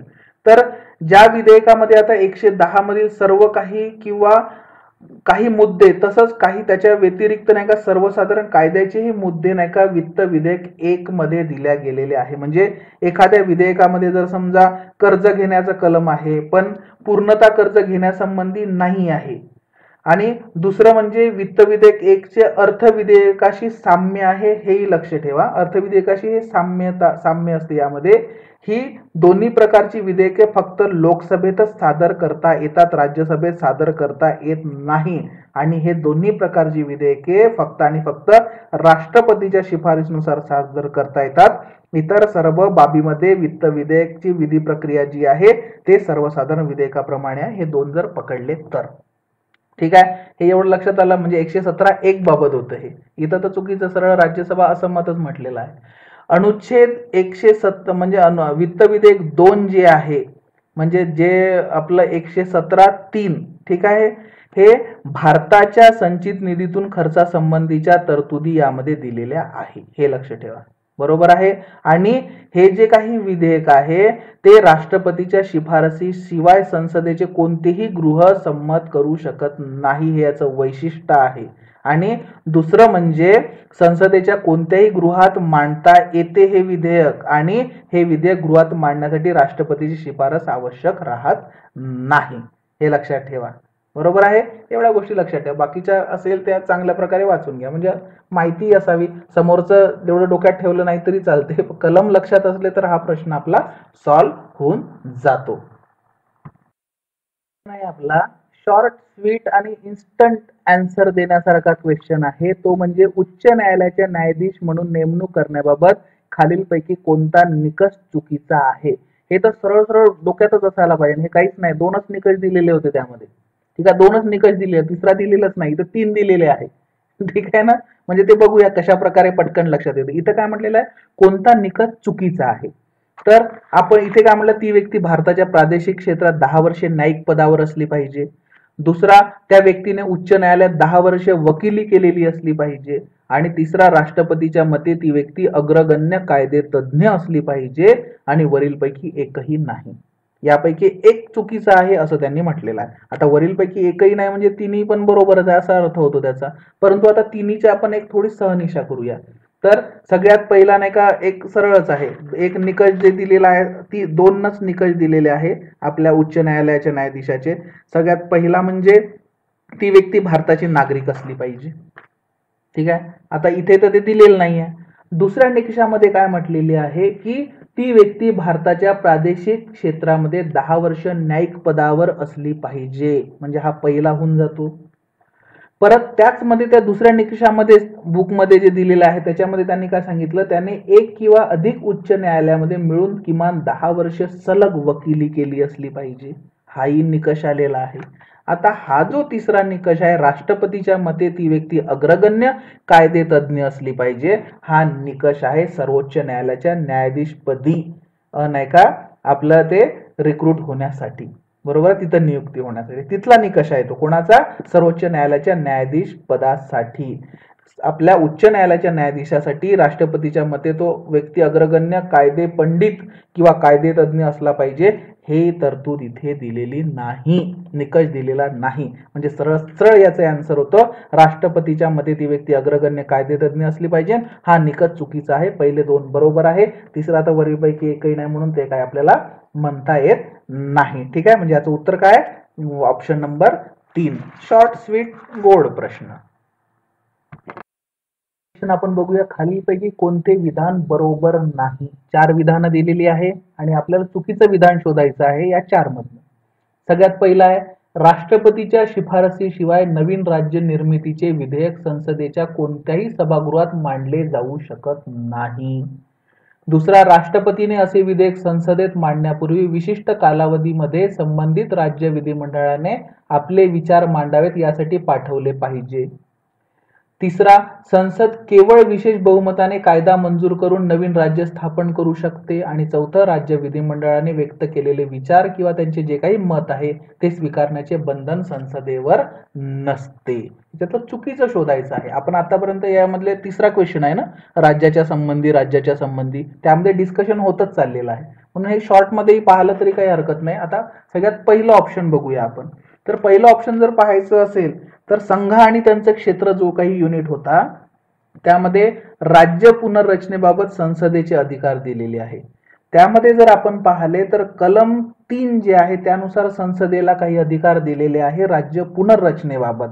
सगळ्यात पहिला, कोणत्याही राज्यातून विशिष्ट क्षेत्र वेगळे काढून किंवा 2 किंवा अधिक राज्य किंवा राज्याचे भाग एकत्र करून किंवा कोणत्याही राज्याचा भाग व क्षेत्र एकत्र करून नवीन राज्य बनवणे हा अधिकार. कोणत्याही राज्याचं क्षेत्र वाढवता येते त्याला, कोणत्याही राज्याचं क्षेत्र कमी करता येते, कोणत्याही राज्याच्या सीमामध्ये सुद्धा बदल करू शकते आणि कोणत्याही राज्याचं ते नाव बदलू शकते. ठीक आहे, म्हणजेच कलम 3 मध्ये मग त्यांनी 2 अटी सुद्धा घातलेल्या आहेत. आता मेन मुद्द्यावर आलो आपण पहिल्या. ठीक आहे ना, 2 अटी कोणत्या मग, तर 2 अटी, पहिली अट म्हणजे जे काही वरील जे आपण आता जे बदल सांगितले 5 बदल ते त्यासाठी लिस्ट आउट केले किंवा कशाला मास्तर नाही का वेगळंच सांगतंय, एक्स्ट्रा गोष्टी सांगत बसतंय, एक्सटेंड करतंय. तर वरचे जे बदल करणाऱ्या ज्या प्रस्ताव आहे तर त्या प्रस्तावाचे जे विधेयक आहे म्हणजे या कोणतंही क्षेत्र वाढवायचं असेल, कमी करायचं असेल, सीमा बदलायची असेल, नावं बदलायची असेल, एक किंवा दोन राज्य एकत्र करायची असेल किंवा वेगळं करायचं असेल, ठीक आहे. तर या प्रकारचे जे काही प्रस्ताव आहेत त्या प्रस्तावाचे विधेयक राष्ट्रपतीच्या पूर्व परवानगीनेच संसदेत सादर करणे आवश्यक आहे. ही पहिली अट आहे. म्हणजे आपलं जे पहिलं जे आहे की राष्ट्रपतीच्या शिफारशीशिवाय नवीन राज्य निर्मितीचे विधेयक संसदेच्या कोणत्याही सभागृहात मांडले जाऊ शकत नाही, हे बरोबर आहे, म्हणजे चूक नाही आहे, ठीक आहे ना. आता दुसरी अट काय आहे यात संबंधी, तर विधेयकाची जेव्हा शिफारस करायची असेल तर शिफारस करण्यापूर्वी ठराविक जो काही काळ आहे त्या काळामध्ये संबंधित जे काही राज्य आहे ज्याची सीमा बदल होत आहे किंवा जे काही त्याच्यामध्ये घडामोडी घडत आहे तर त्या राज्याच्या दृष्टिकोन मांडण्यासाठी राष्ट्रपतीने ते संबंधित राज्य विधिमंडळाकडे पाठवले पाहिजे. म्हणजे दुसरं पण ऑप्शन आपलं बरोबर होऊन जाते. बरोबर. आता संसद केवळ विशेष बहुमताने कायदा मंजूर करून नवीन राज्य स्थापन करू शकते, हे थोडं बाजूला ठेवूया, म्हणजे हेच उत्तर असेल असं म्हणू शकतो आपण. पण नाही, चौथा अगोदर समजून घेऊया, हे थोडं ट्विस्टेड आहे ना. तर पहिले अगोदर चौथं पाहू. तर राज्य विधिमंडळाने व्यक्त केलेले विचार स्वीकारण्याचे बंधन संसदेवर राहत नाही असं म्हटलेलं आहे, ठीक आहे. तर आपण जर पाहिलं तर काय होतं की राज्य विधिमंडळाचं जे काही मत आहे त्याच्यासाठी आता राष्ट्रपतीने पाठवलं त्यांच्याकडे काही कालावधीसाठी, पण त्यांनी जर परत पाठवलं तर ते राष्ट्रपतीवर बंधनकारक नाही आहे, हे आपण अगोदरच पाहिलेलं आहे. आता जरी समजा राज्य विधिमंडळानं आपलं मत नाही का जे योग्य कालावधीत जर कळवलं जरी असेल किंवा नाही कळवलं असेल, बरोबर आहे, तरी राष्ट्रपती काय करतो, ते आपल्या मतानुसार स्वीकार करू शकतो किंवा त्याला नाकारू शकतो. वेळेमध्ये जरी दिलं असेल त्यांनी तरी सुद्धा त्याच्या मनावर आहे राष्ट्रपतीच्या, नाकारू शकेल किंवा त्याला ऍक्सेप्टही करू शकेल. आणि संसदेमध्ये जर समजा प्रत्येक वेळी ते विधेयक जे आहे त्याला जर दुरुस्ती सुचवल्या गेली आणि ती मान्य केल्या गेली तर मग राज्य विधिमंडळाकडे पुन्हा पाठवण्याची त्याला आवश्यकता सुद्धा राहत नाही. संसदेमध्येच तो काय जे खेळ खेळायचा त्यांचा खेळ ते खेळून टाकतात, बरोबर. म्हणजे वापस त्याला परत आवश्यकता राहत नाही. आणि संघराज्य प्रदेशाचं त्याच्या माध्यमातून जर आपण जर पाहिलं तर त्याचा दृष्टिकोन नाही का ते समजून घेण्याची पण यांना गरज वाटत नाही असंही आपण म्हणू शकतो. आणि संसदेला जे काही योग्य वाटेल ते त्यांनी नाही का त्याच्याप्रमाणे निर्णय घेते. म्हणून मग एक काही वेळापूर्वी आपण एक शब्द वापरला होता, भारत हा एक विनाशी राज्यांचा अविनाशी संघ आहे असं म्हटलेलं. म्हणजेच काय, तर राज्याचे सहमती असो की नसो, नवीन राज्य जर स्थापन जर करायचं असेल किंवा मग सध्याच्या राज्याचं क्षेत्र असेल, सीमा असेल, त्याचं नाव बदलायचं असेल तर हे सगळे अधिकार घटनेनं संसदेला दिलेले आहे. यामधून सरळ सरळ आपल्याला दिसून येतात. म्हणजेच राज्य विधिमंडळाने व्यक्त केलेले मत स्वीकारण्याचे बंधन संसदेवर नाही राहत, हे बरोबर आहे. म्हणजे 1, 2 आणि 4 बरोबर आहे. आणि 3 नंबर जे आहे की केवळ विशेष बहुमताने म्हणते हे केलं जातं, तर तसं नाही आहे. विचारला तर पाठवावं लागतं, बाकी प्रोसेसही करावं लागतात आणि नंतर मग त्या गोष्टी होतात. प्रोसेसच्या आपण मागे काही आता एक्सप्लेन नाही करूया, परंतु त्याने जावं लागेल. केवळ बहुमतानं एक सांगितलं त्यांनी संसदेमध्ये की नाही या राज्याची आपल्याला सीमा बदलायची किंवा विलिनीकरण करायचं, होऊन गेलं बहुमताने, असं होत नाही. म्हणजे याचं उत्तर काय, कोणतं ऑप्शन चुकीचं आहे, तर 3 नंबर केवळ बहुमताने कायदा मंजूर करून नवीन राज्य स्थापन करू शकते, हे चुकीचं आहे. बाकी 3ही ऑप्शन हे बरोबर आहे. इंटरेस्टिंग आहे, भारतातील प्रतोद विषयी योग्य विधाने निवडा. प्रतोद, आता हा शब्द एक थोडासा खूप कमी प्रमाणात वापरला जातो किंवा काही आपण ऐकलेला असेल, ज्याने जो काही डिबेट वगैरे पाहते किंवा राजकीय पक्ष संसद किंवा विधिमंडळात नाही का प्रतोद जारी केला किंवा व्हीप जारी केलं असं आपण ऐकतो, बरोबर आहे. पण हे प्रतोद किंवा व्हीप जारी करणं काय असतं, नेमकं काय आहे, तर हे आपल्याला काही माहिती नाहीये. खूप कमी लोकांना पण माहिती असतं. मलाही भरपूर दिवसांनी माहित झालं होतं तेवढा अभ्यास करून सुद्धा, ठीक आहे ना. म्हणजे हा शब्द वाचण्यातच तेवढा आलेला नव्हता, एकदा दोनदा आलेला पण डोक्यात काही बसला नव्हता तो. तर यामध्ये काय म्हणलेलं आहे की योग्य विधाने निवडा, म्हणजे 4 विधाने दिले, त्यामध्ये कोणकोणते योग्य आहे ते तुम्ही ऑप्शन मध्ये निवडा म्हटलेलं आहे. तर सगळ्यात पहिलं काय म्हटले आपण त्याच्या बाबतीत पाहणार होतो नेमकं काय आहे, तर ते अगोदर बघूया, आपण बघूया नंतर ऑप्शन वाचूया, म्हणजे सरळ समजूनच जातं आपल्याला.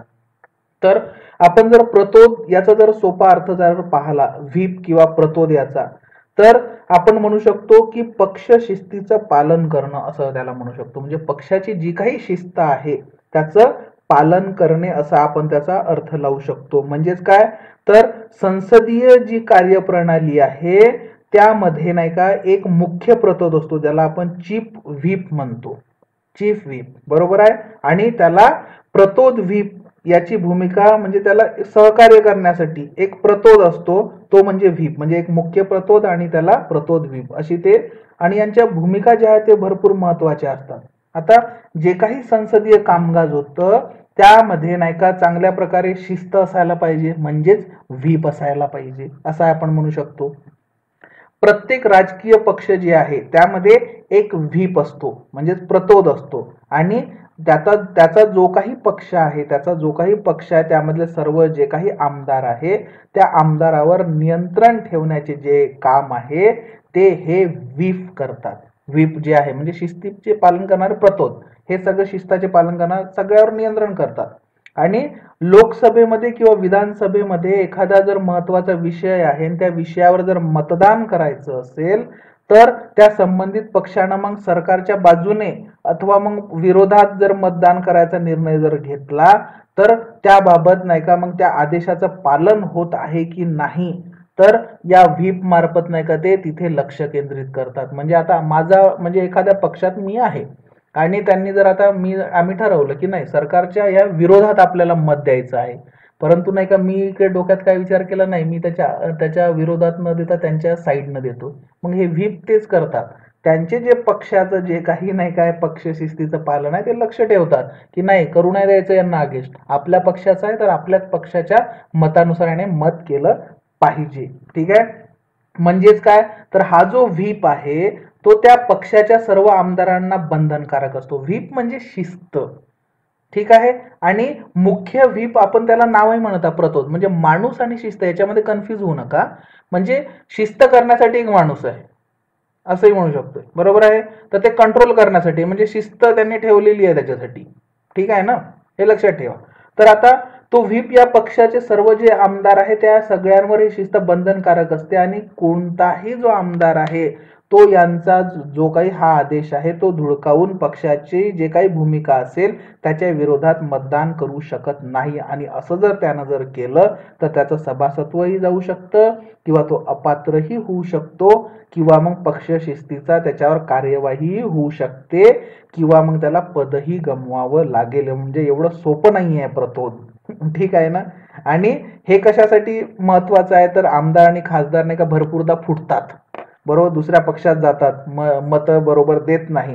तर हे सगळे काही हे मत फुटू नये, आमदार खासदार फुटू नये आणि राजकीय जे काही निर्णय आहे त्या निर्णयाच्या वेळेस नाही का सगळे काही एकत्र राहावे यासाठी हे व्हीप जारी केल्या जातात. आलं लक्षात काय काय आहे. म्हणजे सदस्याच्या संसदेमधील ज्या काही वर्तवणुकी आहे त्याच्यावर लक्ष ठेवतो, त्याचे नियमनही करतो, बरोबर आहे. प्रतोद नाही का त्यांना दिलेले जे काही सल्ले आहे ते सदस्यांना पाळणे अपेक्षितही असते आणि नाहीतर मग शिस्तभंगाची कार्यवाही त्यांच्यावर केल्या जाऊ शकते. एवढ्या गोष्टी आहेत प्रतोदाच्या. तर आता बघूया याच्यामधले योग्य काय काय आहे. पहिला, कायदे मंडळातील सभागृहात पक्षातील सदस्यांचे शिस्त आणि वर्तन यासाठी प्रतोद जबाबदार असतो. बरोबर आहे, जबाबदार तर असणारच. भारताने ही संकल्पना ब्रिटिश संसदीय प्रणालीकडून घेतलेली आहे. ठीक आहे, हे थोडंसं आता बाजूला ठेवू. आता ब्रिटिश संकल्पना कुठून घेतली काय घेतली बघूया. आता आपण तर आतापर्यंत वेगळंच एक्सप्लेन केलं ना, तर मग ते बाजूला ठेवूया. अतिरिक्त प्रतोदाच्या सहाय्यासह एक मुख्य प्रतोद असतो, हे बरोबर आहे, आपण पाहिलंय. राष्ट्रपतीच्या निवडणुकीवेळी प्रतोद खासदार आणि आमदार यांना विशिष्ट रीतीने मत देण्यासाठी निर्देशित करू शकत नाही. हा पॉइंट एक लक्षात ठेवा की ते निर्देशित राष्ट्रपतीच्या याच्या वेळेस निर्देशित करू शकत नाही. बाकीचे जे काही आहे मत त्यावेळेस निर्देशित करेल, यावेळेस निर्देशित करू शकत नाही. म्हणजे ABD मी काय म्हटलेलं आहे बरोबर आहे. ठीक आहे. आता राहिला C, तर प्रतोदाचं जे काही हे आहे म्हणजे सॉरी C नाही, आपलं जो काही मी काय आणलं ACD हे बरोबर आहे ACD. ठीक आहे. ACD जर बरोबर आहे तर सरळ सरळ ACD पहिल्याच ऑप्शन मध्ये दिसते आपल्याला तिन्ही पण, त्यासोबत B सुद्धा आहे. म्हणजे भारताने संकल्पना ब्रिटिश संसदीय प्रणालीकडून घेतलेली आणि हे बरोबरच आहे. म्हणजे आता असं समजायचं की मलाही माहिती नाही, आता मी केलेला अभ्यास, आता मला तुम्हाला समजावून सांगायचं म्हणून बरोबर आहे. तर त्यामुळे ABCD म्हणजे पहिलं ऑप्शन जे आहे ते इथे बरोबर आहे. प्रतोद हे जे काही नाही का आपली संकल्पना आहे ही भारताने ब्रिटिश संसदीय प्रणालीकडून ही घेतलेली आहे, हे लक्षात ठेवा. ठीक आहे. आहे विशेषाधिकार समिती संदर्भात खालीलपैकी कोणते विधान बरोबर नाही, म्हणजे कोणतं विधान चुकीचं आहे. हे थोडं आपण हार्ड किंवा टफ असं क्वेश्चन म्हणू शकतो. तेवढं लक्षात राहण्यासारखं पण आहे, राहण्यासारखंही नाही, मॉडरेट असंही म्हणू शकतो. याला मॉडरेटच म्हणू शकणार, हार्ड तर म्हणू शकणार नाही. कारण की विशेषाधिकार समिती जी आहे त्याची आपल्याला कार्य माहिती आहे की अर्धन्यायिक स्वरूपाचे असते, अर्धन्यायिक स्वरूपाचे, हे लक्षात ठेवा. ही समिती काय करतं की गृहाचे आणि त्याचे जे काही सदस्य आहेत त्यांचे विशेषाधिकाराच्या उल्लंघन जर झाले तर त्या उल्लंघनाविषयीच्या बाबीचे परीक्षण करते.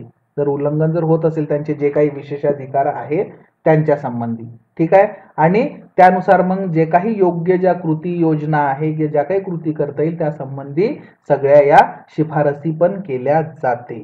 ठीक आहे, हे लक्षात ठेवा. म्हणजे हे विशेषाधिकार समिती आहे, यांना विशेष अधिकार दिलेले असतात. विशेषाधिकाराचे हे म्हणजे खंडन होऊ देत नाही. आणि हे विशेषाधिकार कशासाठी दिलेले असतात यांना, तर हे चांगल्या प्रकारे काम करावे किंवा मग यांच्या स्वातंत्र्यावर गदा येऊ नये यासाठी हे विशेषाधिकार स्पेशल दिलेले असतात.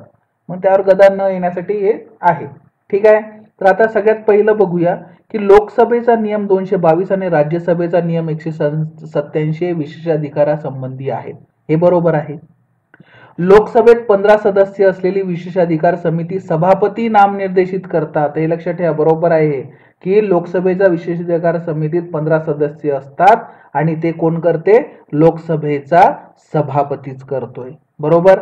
तिसरा ऑप्शन आहे की राज्यसभेत उपाध्यक्ष हेच विशेषाधिकार समितीचे प्रमुख असतात, ज्या समितीत 15 सदस्य असतात. हे बरोबर आहे, 15 सदस्य असतात. ठीक आहे, हे आपल्याला बरोबर दिसत आहे की तर नाही.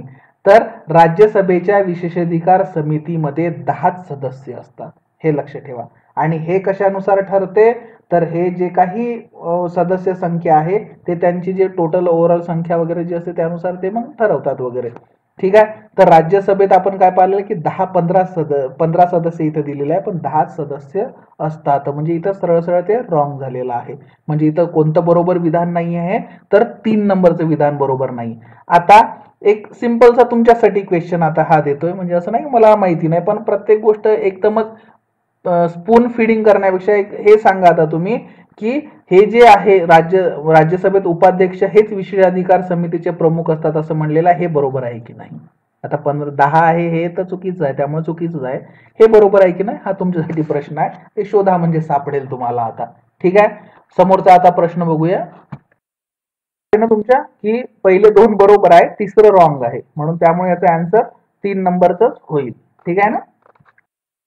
आहे आपला, तर मंत्रिमंडळ सचिवालय म्हणजे कॅबिनेट सेक्रेटेरिएट जे आहे त्याच्या संदर्भात खालीलपैकी कोणती विधाने सत्य. आता भरपूर वेळेचं ते एकसारखं बोलत आहे त्यामुळे थोडी जंबलडही होईल, तेवढं कन्सिडर करून घ्यायचं.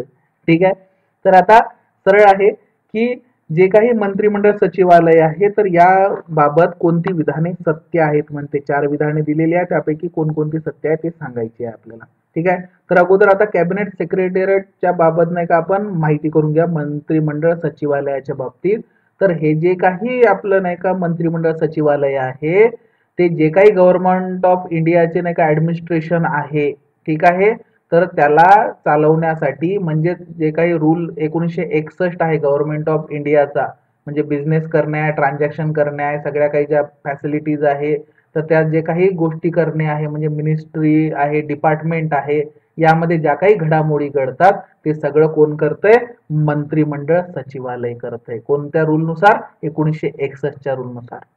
हे लक्षात ठेवा. म्हणजे इथं सालाचं हे थोडंसं पडूनच जातं. म्हणजे पहिलं जे 1950 मध्ये स्थापन करण्यात आलं तर आपण म्हणू शकतो की 50 हे चुकीचं आहे.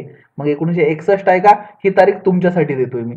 परत क्वेश्चन तुमच्यासाठी की नेमकं कधी कधी स्थापना करण्यात आली. ठीक आहे. 1950 नाही आहे तर 1961चा रूल दिलेला आहे, आता 1950 नाही आहे म्हणतोय मी. मग 1961 आहे की दुसरी कोणती तारीख आहे हे तुमच्यासाठी प्रश्न आहे. सिंपल क्वेश्चन, ट्विस्ट केलंय फक्त बोलण्यामध्ये मी. बरोबर. तर मग इथे आपण जर ऑप्शन जर पाहिले ना तर इथे 3 ठिकाणी ए दिसतंय आपल्याला, पहिल्या, दुसऱ्या आणि 4 ठिकाणी, म्हणजे जे 3rd नंबरचं ऑप्शन आहे तेच बरोबर असणार, बी आणि डी. ठीक आहे. पण आता त्याच्या पुढे एक थोड्याशा माहिती आपण घेऊया म्हणजे आपल्याला समजून जाईल. हे जे काही नाही का आता मंत्रिमंडळ सचिवालय जे आहे, तर हे सगळे जे काही कॅबिनेट आहे, त्याच्या कमिटी आहे, ठीक आहे, त्यामधले जे काही डिसिजन होतात, ते डिसिजन मेकिंग वगैरे ज्या गोष्टी आहेत, त्या सगळ्याला हे मदत करतात. जे काही मिनिस्ट्री मधले जे काही कोऑर्डिनेशन आहे, त्यांच्यामधले जे काही संबंध आहे, बरोबर आहे, त्यामध्ये काही जर समजा डिफरन्सेस झाले म्हणजे मिनिस्ट्रीजमध्ये, डिपार्टमेंट्समध्ये, तर मग त्यांचे जे काही हे होणार, डिस्प्युटेड होणार, त्याच्यामध्ये पण हे करणे, त्यालाही थोडं सांभाळून घेणे, म्हणजे असे भरपूर साऱ्या गोष्टी करतात. परत पॉलिसी ज्या काही आहे त्याचं ते बरोबर चालवणे, त्या पॉलिसीला इनिशिएटिव्ह देणे, त्याला प्रमोट करणे, त्या पॉलिसी ज्या काही योजना आहे त्याला पुढे नेणे, हे सगळ्या गोष्टी त्यांच्याकडनं केल्या जातात. हे जे काही मंत्रिमंडळ सचिवालय आहे, ते जे आपले नाही का कोण नसतात, त्या पंतप्रधानाच्या मार्गदर्शनाखाली हे काम करतात. त्यांच्या अंडरच येतं ना सगळ्या काही गोष्टी, ठीक आहे. म्हणजेच हे केंद्र सरकारमध्ये नाही का त्यांना समन्वयक म्हणूनही काम करत आहे, असंही म्हणू शकतो आपण. म्हणजे त्यांना सल्ला देणे, त्यांना सगळं काही गोष्टी घडवून आणणे, या सगळ्या काही गोष्टी त्यांनी करतात, हे पण आहे. त्याच प्रकारे नाही का जे काही प्रेसिडेंट आहे, आपले व्हाईस प्रेसिडेंट आहे, मिनिस्टर आहे, या सगळ्यांना जर काही मेजर ऍक्टिव्हिटी जर घडत असेल डिपार्टमेंटमध्ये, मिनिस्ट्रीमध्ये किंवा त्याच्या मार्फत, ठीक आहे, या सगळ्यांची समरीच्या बाबत माहिती सुद्धा देतात. मेजर क्रायसिस जर आले मॅनेजमेंटमध्ये, बरोबर आहे, त्या सिच्युएशन मध्ये किंवा मग कंट्रीमध्ये आले, मग त्याचे कोऑर्डिनेटर करण्यासाठी त्या सगळ्या माहित्या वगैरे जे आहे किंवा फंक्शन आहे, ते सगळ्या गोष्टी सुद्धा हे कॅबिनेट मंत्रिमंडळ सचिवालय आपल्याला करताना दिसते. म्हणजे मदतीचं काम वगैरे सगळ्या प्रकारे करते, असंही आपण म्हणू शकतो. उत्तर काय राहील, तर बी आणि डी हे फक्त सत्य आहे. म्हणजे पंतप्रधानाच्या मार्गदर्शनाखाली ते काम करतात ते, आणि केंद्र सरकारमध्ये मुख्य समन्वयक म्हणून सुद्धा काम करतात. आणि इसवी सन 1950 मध्ये स्थापन करण्यात आले, हे चुकीचं आहे. आणि रेषा संघटन लाईन एजन्सी आहे, म्हणजे सायमल्टेनियसली काम करतंय असं सुद्धा नाही, हे सुद्धा चुकीचं आहे. म्हणजे पर्याय 3 हे इथे बरोबर आहे. नेक्स्ट क्वेश्चन आहे नीती आयोगासंबंधी. नीती आयोगासंबंधी माहिती असायलाच पाहिजे, ठीक आहे ना. भरपूर साऱ्या घडामोडी यामध्ये घडलेल्या आहे, त्यामुळे माहिती असायलाच पाहिजे. तर नीती आयोगासंबंधी त्यांनी विचारात घ्या म्हणते, आणि त्याने ऑप्शन दिलेले आहे, बरोबर आहे, ए बरोबर आहे, बी बरोबर आहे, दोनच ऑप्शन आहे, दोन्ही बरोबर आहे, दोन्ही चूक आहे. तर आता आपण एक सरळ सरळ माहितीच घेऊया ना याची, म्हणजे हे दोन्ही पण इथे क्लिअरच होऊन जातात. सगळ्यात पहिलं ऑप्शन आहे, भारतीय नियोजन आयोगाची जागा नीती आयोगाने जानेवारी 2015 पासून घेतलेली आहे, पहिलं. आणि प्रमाणक स्थापक नॉर्मेटिव्ह नियोजन हे नीती आयोगाचे मार्गदर्शक तत्व आहे, हे दोन म्हटलं. तर आता नीती आयोग आपल्याला माहिती आहे की 13 ऑगस्ट 2014 रोजी मोदी सरकार जे आहे त्यांनी योजना आयोग ही आता 565 वर्ष अस्तित्वात असलेली जी काही संस्था होती ती रद्द केली त्यांनी. कोणती? आपली जी काही योजना आयोग आहे ही सरळ सरळ त्याने रद्द केली 65 वर्षांपासून सुद्धा. आणि त्या जागी मग नवीन संस्थेची त्यांनी स्थापना केली, आपण करणार आहोत अशी त्यांनी घोषणा सुद्धा तिथे केलेली आपल्याला आढळते. तिथे घोषणा केली त्यांनी, आणि त्यानुसारच मग आयोगाच्या ऐवजी 1 जानेवारी 2015 रोजी national institute for transforming India, ज्याला आपण नीती म्हणतो, म्हणजेच बदलत्या भारतासाठी राष्ट्रीय संस्था आयोगाची त्यांनी स्थापना केली. म्हणजे पहिलं सरळ सरळ बरोबर आहे. आता दुसऱ्या बाबत जर पाहायचं असेल तर आपण जर म्हटलं की नीती आयोगाची स्थापना जे काही केलेली आहे ते कशासाठी केलेली आहे, तर एक चांगल्या घडामोडी घडण्यासाठी. पण त्याच्या अगोदर एक गोष्ट एक समजून घ्या की जे नीती आयोग आहे ते घटनाबाह्य संस्था आहे. ती घटनाबाह्य संस्था आहे. का बरं? का बरं हे सांगतो. म्हणजे आता हे नेक्स्ट पॉइंट आहे, पण आता एंडिंग लेक्चर येत आहे तर तेही माहिती करून घेऊया. तर योजना आयोगाप्रमाणे नीती आयोगाची स्थापना जी आहे ती भारत सरकारच्या म्हणजेच केंद्रीय मंत्रिमंडळाच्या मंडळाच्या कार्यकारी ठरावानुसार केलेली आहे, आणि त्यामुळे हे घटनात्मक संस्था नाही आहे. त्याला वैधानिक संस्थाही म्हणता येणार नाही. म्हणजेच ही वैधानिक नसलेली संस्था सुद्धा आहे, म्हणजे बाह्य म्हणजे आपलं घटनाबाह्य ही संस्था आहे. योजना आहे म्हणजे जे काही सुरुवातीची आपली जे काही योजना होती ती बदलून आता यांनी काय केलं, नीती आयोग आणलं. तर मग हे कशासाठी आणलं असेल यांनी, तर सर हे सेकंड पॉइंटशी रिलेटेडच आहे, ठीक आहे. तर हे आणलं कशासाठी? तर संथ बाणी सडतं, काहीतरी प्रोग्रेस पाहिजे, काहीतरी बदल पाहिजे. म्हणजे काही दशकापासून आपण जर पाहिलं तर राजकीय असेल, आर्थिक असेल, सामाजिक असेल किंवा तंत्रज्ञान दृष्ट्या असेल किंवा मग लोकसंख्या जर पाहिली त्याच्यानुसार असेल, तर यामध्ये खूप सारे आपल्याला चेंजेस झालेले दिसतात. आणि राष्ट्रीय जो विकास आहे तर या विकासातील सरकारची जी काही भूमिका आहे म्हणजे त्याबाबत ती सुद्धा ऍडव्हान्स झालेली आपल्याला आढळत आहे. आणि हा काही जो काळ बदलत आहे, टेक्नॉलॉजी बदलत आहे, लोकांच्या गरजा बदलत आहे, त्यांच्या अपेक्षा बदलत आहे. मग त्यांच्या जे काही अपेक्षा असतील, गरजा असतील, त्याही सुद्धा चांगल्या प्रकारे आपल्याला पूर्ण करायच्या आहे. आणि जर पूर्ण करायच्या असेल तर ही जी योजना आयोग आहे त्याच्या ठिकाणी मग भारतासाठी राष्ट्रीय संस्था म्हणजे नीती आयोग स्थापन करण्याचा त्यांनी निर्णय घेतलेला आपल्याला आढळते. ठीक आहे. आता सेकंड पॉइंट जो आहे म्हणजे आता कशासाठी घेतला ते लक्षात आलं. आता प्रमाणक स्थापक किंवा नॉर्मेटिव्ह नियोजन हे नीती आयोगाचे मार्गदर्शक तत्व म्हणजे प्रमाणक स्थापन करणे आहे, त्यांना एक मार्क तयार करणे आहे की नाही ही गोष्ट चांगली आहे आणि अशाच प्रकारे चालत राहील आणि चांगल्या प्रकारे केल्या जाईल. एक मार्क म्हणू शकतो, एक ढोबळपणाने त्याचं जर हे जर म्हटलंय एक अर्थ, तर प्रमाणक स्थापक करणे आहे त्याला. ठीक आहे ना, म्हणजे शिक्कामोर्तब करणे आहे त्याला की नाही, आणि प्रमाण करणे की याच्या एक प्रमाण असतं ना साधारण की लिटरचं प्रमाण आहे, मग हे युनिव्हर्सल प्रमाण झालं, याच्यानुसार मग आता चालत राहील.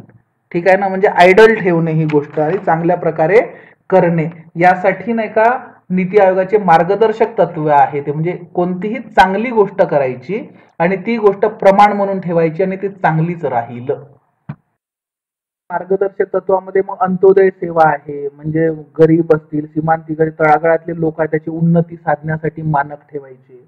समावेशकता आहे, सगळ्यांना धर्म असेल, क्षेत्र असेल, जात असेल, वर्ण असेल याच्यातून सगळ्यांना समावून घ्यायचं. ग्राम आहे त्याच्यातली संस्कृती, जीवन पद्धती ते व्यवस्थित ठेवायची, त्यांना त्यांचं सामर्थ्य वाढवायचं. परत नाही का अनुकूल परिस्थिती जी आहे लोकसंख्या शास्त्रीय त्याच्याद्वारे त्यांच्या विकासाकडे विशेष लक्ष द्यायचं, त्यांना संधी द्यायच्या, त्यांना त्यांच्या संधीचं सोनं करून द्यायचं. बरोबर, लोकसहभाग करून घ्यायचा, शासन व्यवस्था चांगली करायची. बरोबर आहे. आणि जे काही समाज आणि व्यक्ती आहे त्यांच्या सगळ्या काही गरजा पूर्ण करायच्या. ठीक आहे, पर्यावरणाचा आदर ठेवून चांगल्या गोष्टी करायच्या. या सगळ्या गोष्टी करण्याचं प्रमाण सिद्ध करणे आहे जो आहे आपला तो बरोबर सिद्ध होतो इथे. प्रमाणक स्थापक नॉर्मेटिव्ह नियोजन हे नीती आयोगाचे मार्गदर्शक तत्व म्हणजे त्यानुसार चालणे, म्हणजे दोन्ही पण हे जे पॉइंट आहे इथं बरोबर आहे. भरपूर मोठा आहे नीती आयोग, समजण्यासाठी वाचावं लागेल ते. ठीक आहे, बरोबर. त्यामुळं हे आहे सगळ्या गोष्टी, तर आपण ते करून घ्यायचं आहे. हे दोन्ही पण इथे पॉइंट बरोबर आहे, म्हणजे ऑप्शन नंबर 3 बरोबर आहे, ए आणि बी.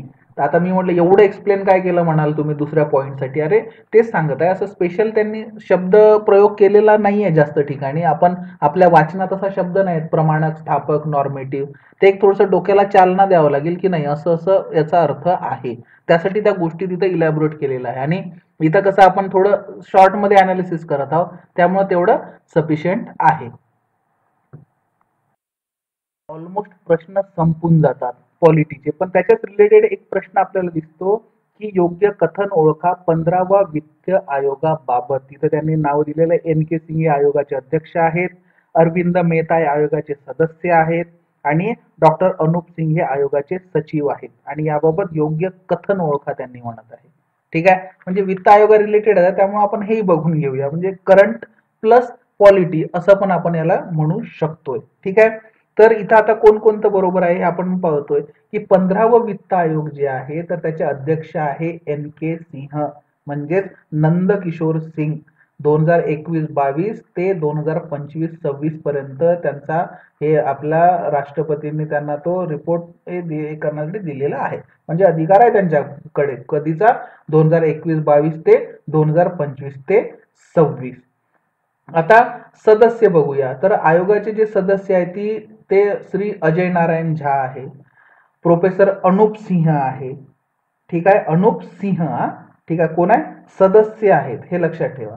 डॉक्टर अशोक लाहिडी आहे आणि डॉक्टर रमेश चंदा आहे. ठीक आहे, हे कोण आहेत, आपले याचे आयोगाचे सदस्य आहेत. सचिव कोण आहेत, तर श्री अरविंद मेहता हे जे आहे ते आयोगाचे सचिव आहेत. म्हणजे इथं सरळ सरळ नावं जर आता जेवढे मी घेतले त्यातून काय समजते की पहिलं जे NK सिंग आहे म्हणजे नंदकिशोर सिंग हे आयोगाचे अध्यक्ष हे बरोबर आहे आणि बाकीचे जे बी आणि सी आहे ते रॉंग आहेत. म्हणजे त्याचं उत्तर काय होऊन जाईल? याचं उत्तर होईल फक्त ए म्हणजे पहिलं ऑप्शन. ठीक आहे. इथं आपलं एक पॉलिटिक्सचं जे राज्य सेवा पूर्व परीक्षा होती जी अथक प्रयत्नानंतर सरकारने घेतली आणि आपण ती चांगल्या प्रकारे सोडवली. ज्यांनी पॉलिटिक्सचा चांगल्या प्रकारे अभ्यास केला असेल त्यांनी चांगल्या प्रकारे त्याला सॉल्व्हही केला असेल. ठीक आहे. एक अराउंड जर आपण प्रश्न जर मोजले तर इथे किती येऊन जातात? पॉलिटिक्सचा पकडून 17 क्वेश्चन येतात. ठीक आहे. आणि चांगल्या प्रकारे आपण समजावून घेतलेले आहे. डीपली जेवढे माहिती देता आली ती आपण दिलेली आहे. आणखी एक्स्ट्रा देता आली ती पण, नाही तर मग 3 तासाचं लेक्चर होऊन गेलेलं असतं. ठीक आहे. तर अशाच प्रकारे जर तुम्हाला जर माहिती जर पाहिजे असेल तर एक सरळ आहे पॉलिटी बाय रेफरन्स बुक, म्हणजे ज्यामध्ये एम लक्ष्मीकांत चांगल्या प्रकारे जे बुकमध्येही कधी कुठे काही काही माहित्या दिलेल्या नाही आहे किंवा अपडेट झालेल्या नाही आहे त्या सुद्धा त्यामध्ये एक्सप्लेन केलेल्या आहे. तुम्ही आपला विजन गव्हर्नमेंट जॉब या ई प्लॅटफॉर्मवर जर गेले तर पॉलिटी बाय रेफरन्स बुक जे आहे त्याच्यात खूप चांगल्या प्रकारे कम्प्लीट इन्फॉर्मेशन तिथं एक्सप्लेन केलेलं आहे पॉइंट टू पॉइंट. एकदा लेक्चर बघा किंवा दोनदा बघा, दोनदा लेक्चर पाहिल्यानंतर तुम्हाला बुक वाचण्याची गरज पडणार नाही याची खात्री देतोय आणि तुम्ही चांगल्या प्रकारे ते समजून घ्याल आणि डोक्यामध्ये एवढं पक्क बसेल की तुम्हाला बुक वाचण्याची गरजच पडणार नाही. बुक वाचावं, डोक्यामध्ये पक्क बसतं, प्रॅक्टिस चांगली असावी, परंतु इथे तुम्हाला खरंच गरज पडणार नाही आणि तुम्ही खुश होऊन जाल. तुम्हाला एक्झामला आता मेन एक्झाम आहे किंवा कोणतीही एक्झाम असेल तरी सुद्धा आपल्याला रेफरन्स बुकचा एकदा स्टडी केला तर शॉर्ट स्टडी करण्याची गरज पडत नाही. त्यामुळे तिथे जाऊन तुम्ही ते सबस्क्राईबही करू शकताय. भेटूया आपल्या नेक्स्ट लेक्चर मध्ये. तोपर्यंत चलते रहिए यह जिंदगी है, चलते रहिए यह जिंदगी है, ठहरे हुए दरिया को समंदर नहीं मिलता. बरोबर. तर भेटूया आपल्या नेक्स्ट लेक्चर मध्ये. तोपर्यंत हसत राहा, स्वतःची काळजी घ्या, घरच्यांची काळजी घ्या, अभ्यास करत राहा. भेटूया नेक्स्ट लेक्चर मध्ये. विजन स्टडी स्मार्ट विद्यार्थ्यांसाठी स्मार्ट लर्निंग प्लॅटफॉर्म तुमच्यासारख्या हजारो तरुणांना, गृहिणींना व जॉब करणाऱ्यांना सरकारी नोकरीच्या तयारीसाठी मार्गदर्शन करत आहे. तुम्ही विजन स्टडीच्या सेवेचा लाभ कुठूनही आणि कधीही घेऊ शकता, ज्यामुळे तुमचा शहरात येऊन राहण्यासाठीचा पैसा आणि वेळ दोन्हीही वाचेल. म्हणूनच वेळ न वाया घालवता आजच प्रवेश घ्या आणि तुमच्या स्वप्नातील सरकारी नोकरीच्या एक पाऊल जवळ जा, तेही अगदी माफक दरामध्ये. तर वाट कशाची पाहताय? एक उज्ज्वल भविष्य तुमच्या समोर आहे. आम्ही प्रवेश घेतलाय, तुम्हीही घ्या. अधिक माहितीसाठी आजच भेट द्या. Visit www.visionstudy.in. हो, स्वप्न पूर्ण होतात.